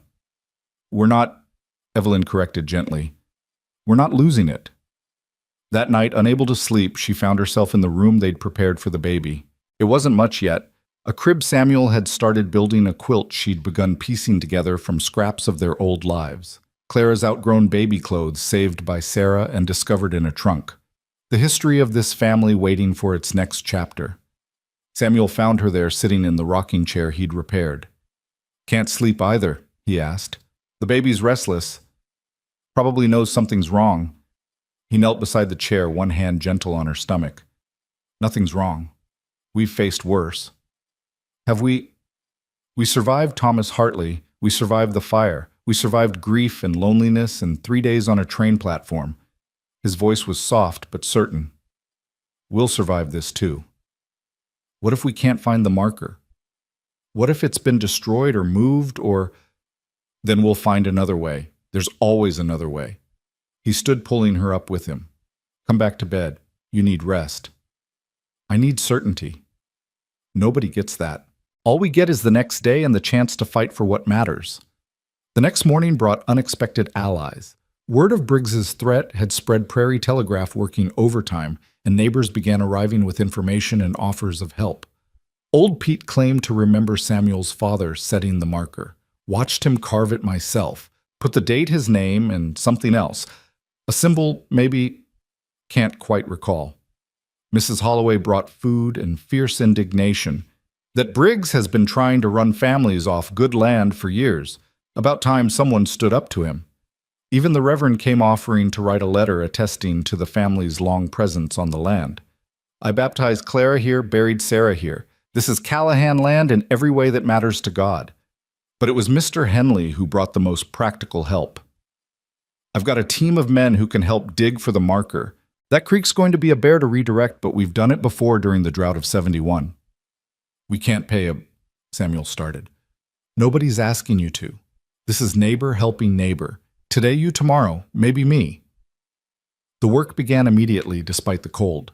Men from 5 different ranches worked to build a temporary dam, redirecting the creek enough to expose the muddy ground beneath. Samuel and Evelyn searched through old photographs, trying to identify exactly which oak Sarah had meant there were 3 large ones along the creek, and 20 years of growth had changed the landscape. Clara appointed herself keeper of morale, bringing coffee and encouragement in equal measure. You're getting warmer, Suck, she'd say, though she had no more idea than anyone where the marker was. On the 3rd day of searching, with the ground frozen and everyone's spirits flagging, Evelyn noticed something. In one of Sarah's photographs, the one from their first Christmas on the ranch, there was a distinctive knot in one of the oak trees shaped like a heart. She'd thought it romantic nonsense when she first saw it, but now... Samuel. She called, "Look at this." He studied the photograph, then looked at the trees. The middle oak had a similar knot, weathered and expanded, but still recognizably heart-shaped. That's it, he breathed. That's the one. They dug carefully, the frozen earth fighting them every inch. The men took turns making slow progress as the day wore on. Just as the sun began to set, painting the sky, the color of old roses, Pete's shovel hit something solid. "Stone!" he called out. They excavated carefully, revealing a piece of granite the size of a dinner plate carved with clear, deep letters, Jonathan Callahan, October 15th, 1854, first claim. Below the text was a symbol, a circle with a cross through it, the surveyor's mark for a verified claim. The cheer that went up could probably be heard in town. Clara danced around the muddy hole. Samuel pulled Evelyn into a fierce embrace, and even stoic old Pete might have wiped at his eyes.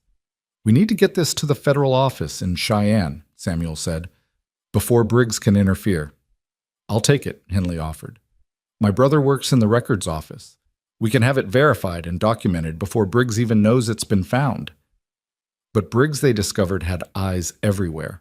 The next morning, Henley's wagon was found overturned on the road to Cheyenne, though Henley himself had managed to escape with only bruises. The marker was gone.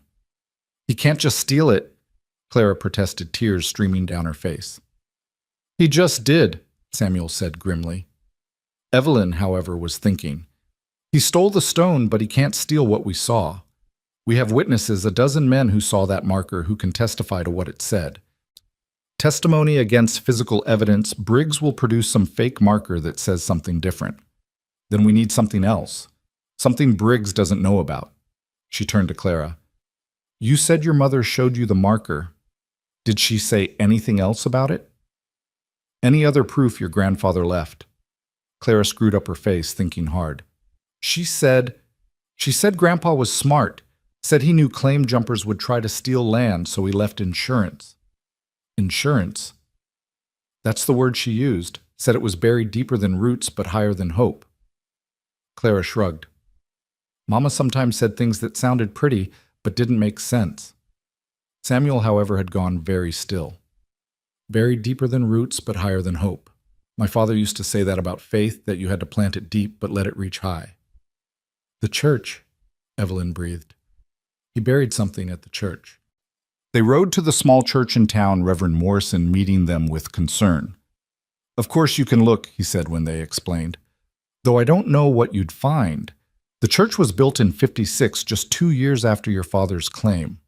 That's exactly when he'd have done it, Samuel said. He donated the land for the church, helped build it. He'd have had opportunity. They searched for hours looking for loose stones, hidden compartments, anything that might hide 20-year-old proof. It was Clara who found it naturally children saw things adults missed. Why is this stone different? She asked, pointing to a cornerstone that was slightly darker than the others. Samuel knelt, running his fingers over the stone. There were letters carved into it, worn but readable, J.C. 1854, Truth Endures. Help me, he said to Reverend Morrison. Together they worked the stone loose, revealing a hollow space behind it. Inside was an oilcloth package, brittle with age but intact. With shaking hands, Samuel unwrapped it. Inside were two things: a surveyor's certificate signed and sealed, confirming Jonathan Callahan's claim to the land, and a letter in his father's careful script. If you're reading this, Samuel read aloud, then someone has tried to steal what we've built. Know that this land was bought honest, worked honest, and should pass honest to the next generation. The official record is here witnessed by God and government both. Let any man who says otherwise answer to both. Jonathan Callahan. This is perfect, Reverend Morrison said. With this and the witness testimony about the marker, no court would side with Briggs. But Evelyn was reading the surveyor's certificate more carefully. Samuel, look at this. The land description, it includes 40 acres that were not currently working. The eastern section past the creek. Samuel studied the document. Father always said he bought more than he could work, planning for the future. But after he died, Mother and I just maintained what we could manage. I'd forgotten about the eastern section. Briggs doesn't know about it either, Evelyn said, a plan forming. He's trying to steal land he doesn't even know the extent of. The confrontation came 2 days later in the territorial courthouse.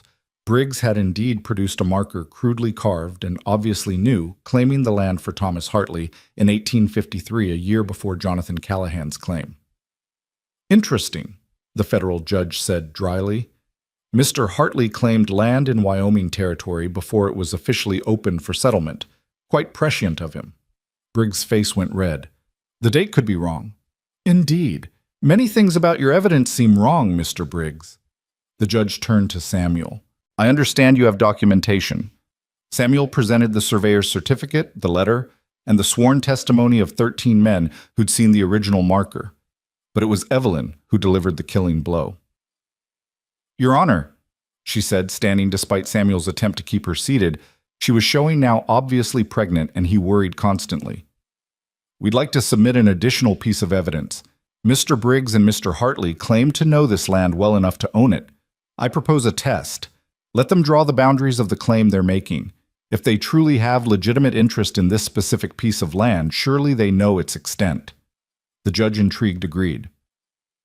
Briggs and Hartley huddled together, then drew a rough map that encompassed the main ranch buildings and the grazing land currently in use.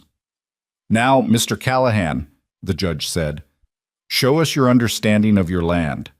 Samuel drew not just the developed land, but the entire original claim, including the eastern 40 acres. He described landmarks, water sources, the location of the original marker details only someone who'd lived on and loved the land could know. Furthermore, Evelyn added, I'd like to point out that Mr. Hartley sent letters to multiple women, myself included, promising marriage and land he didn't own. This is simply his latest attempt at fraud, now aided by Mr. Briggs for reasons I can only assume involve money or spite. She produced her original letters from Hartley, plus 2 more sets from women she'd contacted in other territories, all containing identical promises and lies. The judge's decision was swift.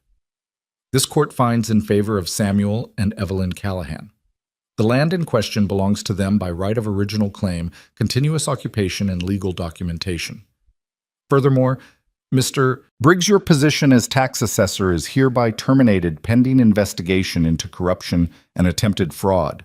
Mr. Hartley, you're under arrest for mail fraud and conspiracy to commit theft. The courtroom erupted. Hartley tried to run, but was caught by old Pete, who'd been hoping for just such an opportunity. Briggs stood frozen, his carefully built empire of intimidation crumbling in minutes. This isn't over, he snarled at Samuel. Yes, Samuel said quietly, it is. Outside the courthouse, Clara jumped into her parents' arms, nearly knocking them over. We won, we won. We kept what was ours, Samuel corrected, but he was smiling wider than Evelyn had ever seen. And gained something we didn't know we had, Evelyn added, thinking of those eastern 40 acres. The ride home was triumphant but exhausting. Evelyn dozed against Samuel's shoulder while Clara chattered with the Henleys, who'd insisted on escorting them back. She woke to Samuel's gentle shake. We're home, he said, and the word had never sounded sweeter. But standing on their porch was a woman Evelyn had never seen before, elderly, well-dressed, with eyes that were startlingly familiar. Hello, Samuel, the woman said. I'm sorry to arrive unannounced, but when I heard about the court case, I had to come. Samuel had gone rigid. Aunt Margaret, Sarah's mother, the woman confirmed, and Evelyn understood the familiar eyes. They were Sarah's eyes, Clara's eyes, honey gold and knowing. Grandmother, Clara breathed, wonder and confusion mixing in her voice. Margaret's composure cracked. Oh, my dear girl, you look just like her. The reunion was awkward, weighted with years of absence. Margaret had disapproved of Sarah marrying a rancher, had cut contact when Sarah refused to return to Boston. She'd learned of Sarah's death months after the fact, too late for the funeral, too proud to come grovel for forgiveness. But I've been following your struggles, she said over coffee, that Evelyn had somehow managed to make despite exhaustion. The newspaper in Cheyenne carried the story about the bride from the station who saved a failing ranch. When I realized it was Samuel's ranch, Sarah's home, I knew I had to come. Why now? Samuel's voice was carefully neutral, but Evelyn could see the tension in his shoulders. Because I'm old and tired of being proud and alone, Margaret said simply. Because I have money that could help and no one else to leave it to. Because I want to know my granddaughter before it's too late. She produced a bank draft that made Evelyn gasp. This is far too much. It's what Sarah would have inherited, what she gave up to follow her heart. Margaret's eyes filled with tears. I was so angry that she chose love over comfort. But looking at this place, at what you've built and rebuilt and fought for, I understand now. This is what love looks like.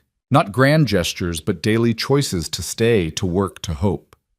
Clara, who'd been unusually quiet, suddenly spoke. Mama talked about you. Said you smelled like roses and read her stories about princesses. Margaret broke down completely then, and it was Clara who went to her small arms, offering comfort to the grandmother she'd never thought to meet. You can stay, Clara said firmly. We have room. Mama Evelyn, made the spare room nice again. The word mama hung in the air. Clara had been trying it out for weeks, never quite settling on what to call the woman who'd married her father. Is that okay? Clara asked Evelyn. Mama Evelyn. Since I'll need to teach the baby the difference between you and Mama who died. It's perfect, Evelyn said, her voice thick with emotion. Margaret stayed for a week. That became a month, that became a permanent arrangement. She took over the household accounts, freeing Evelyn to focus on her expanding preserves business and her expanding belly.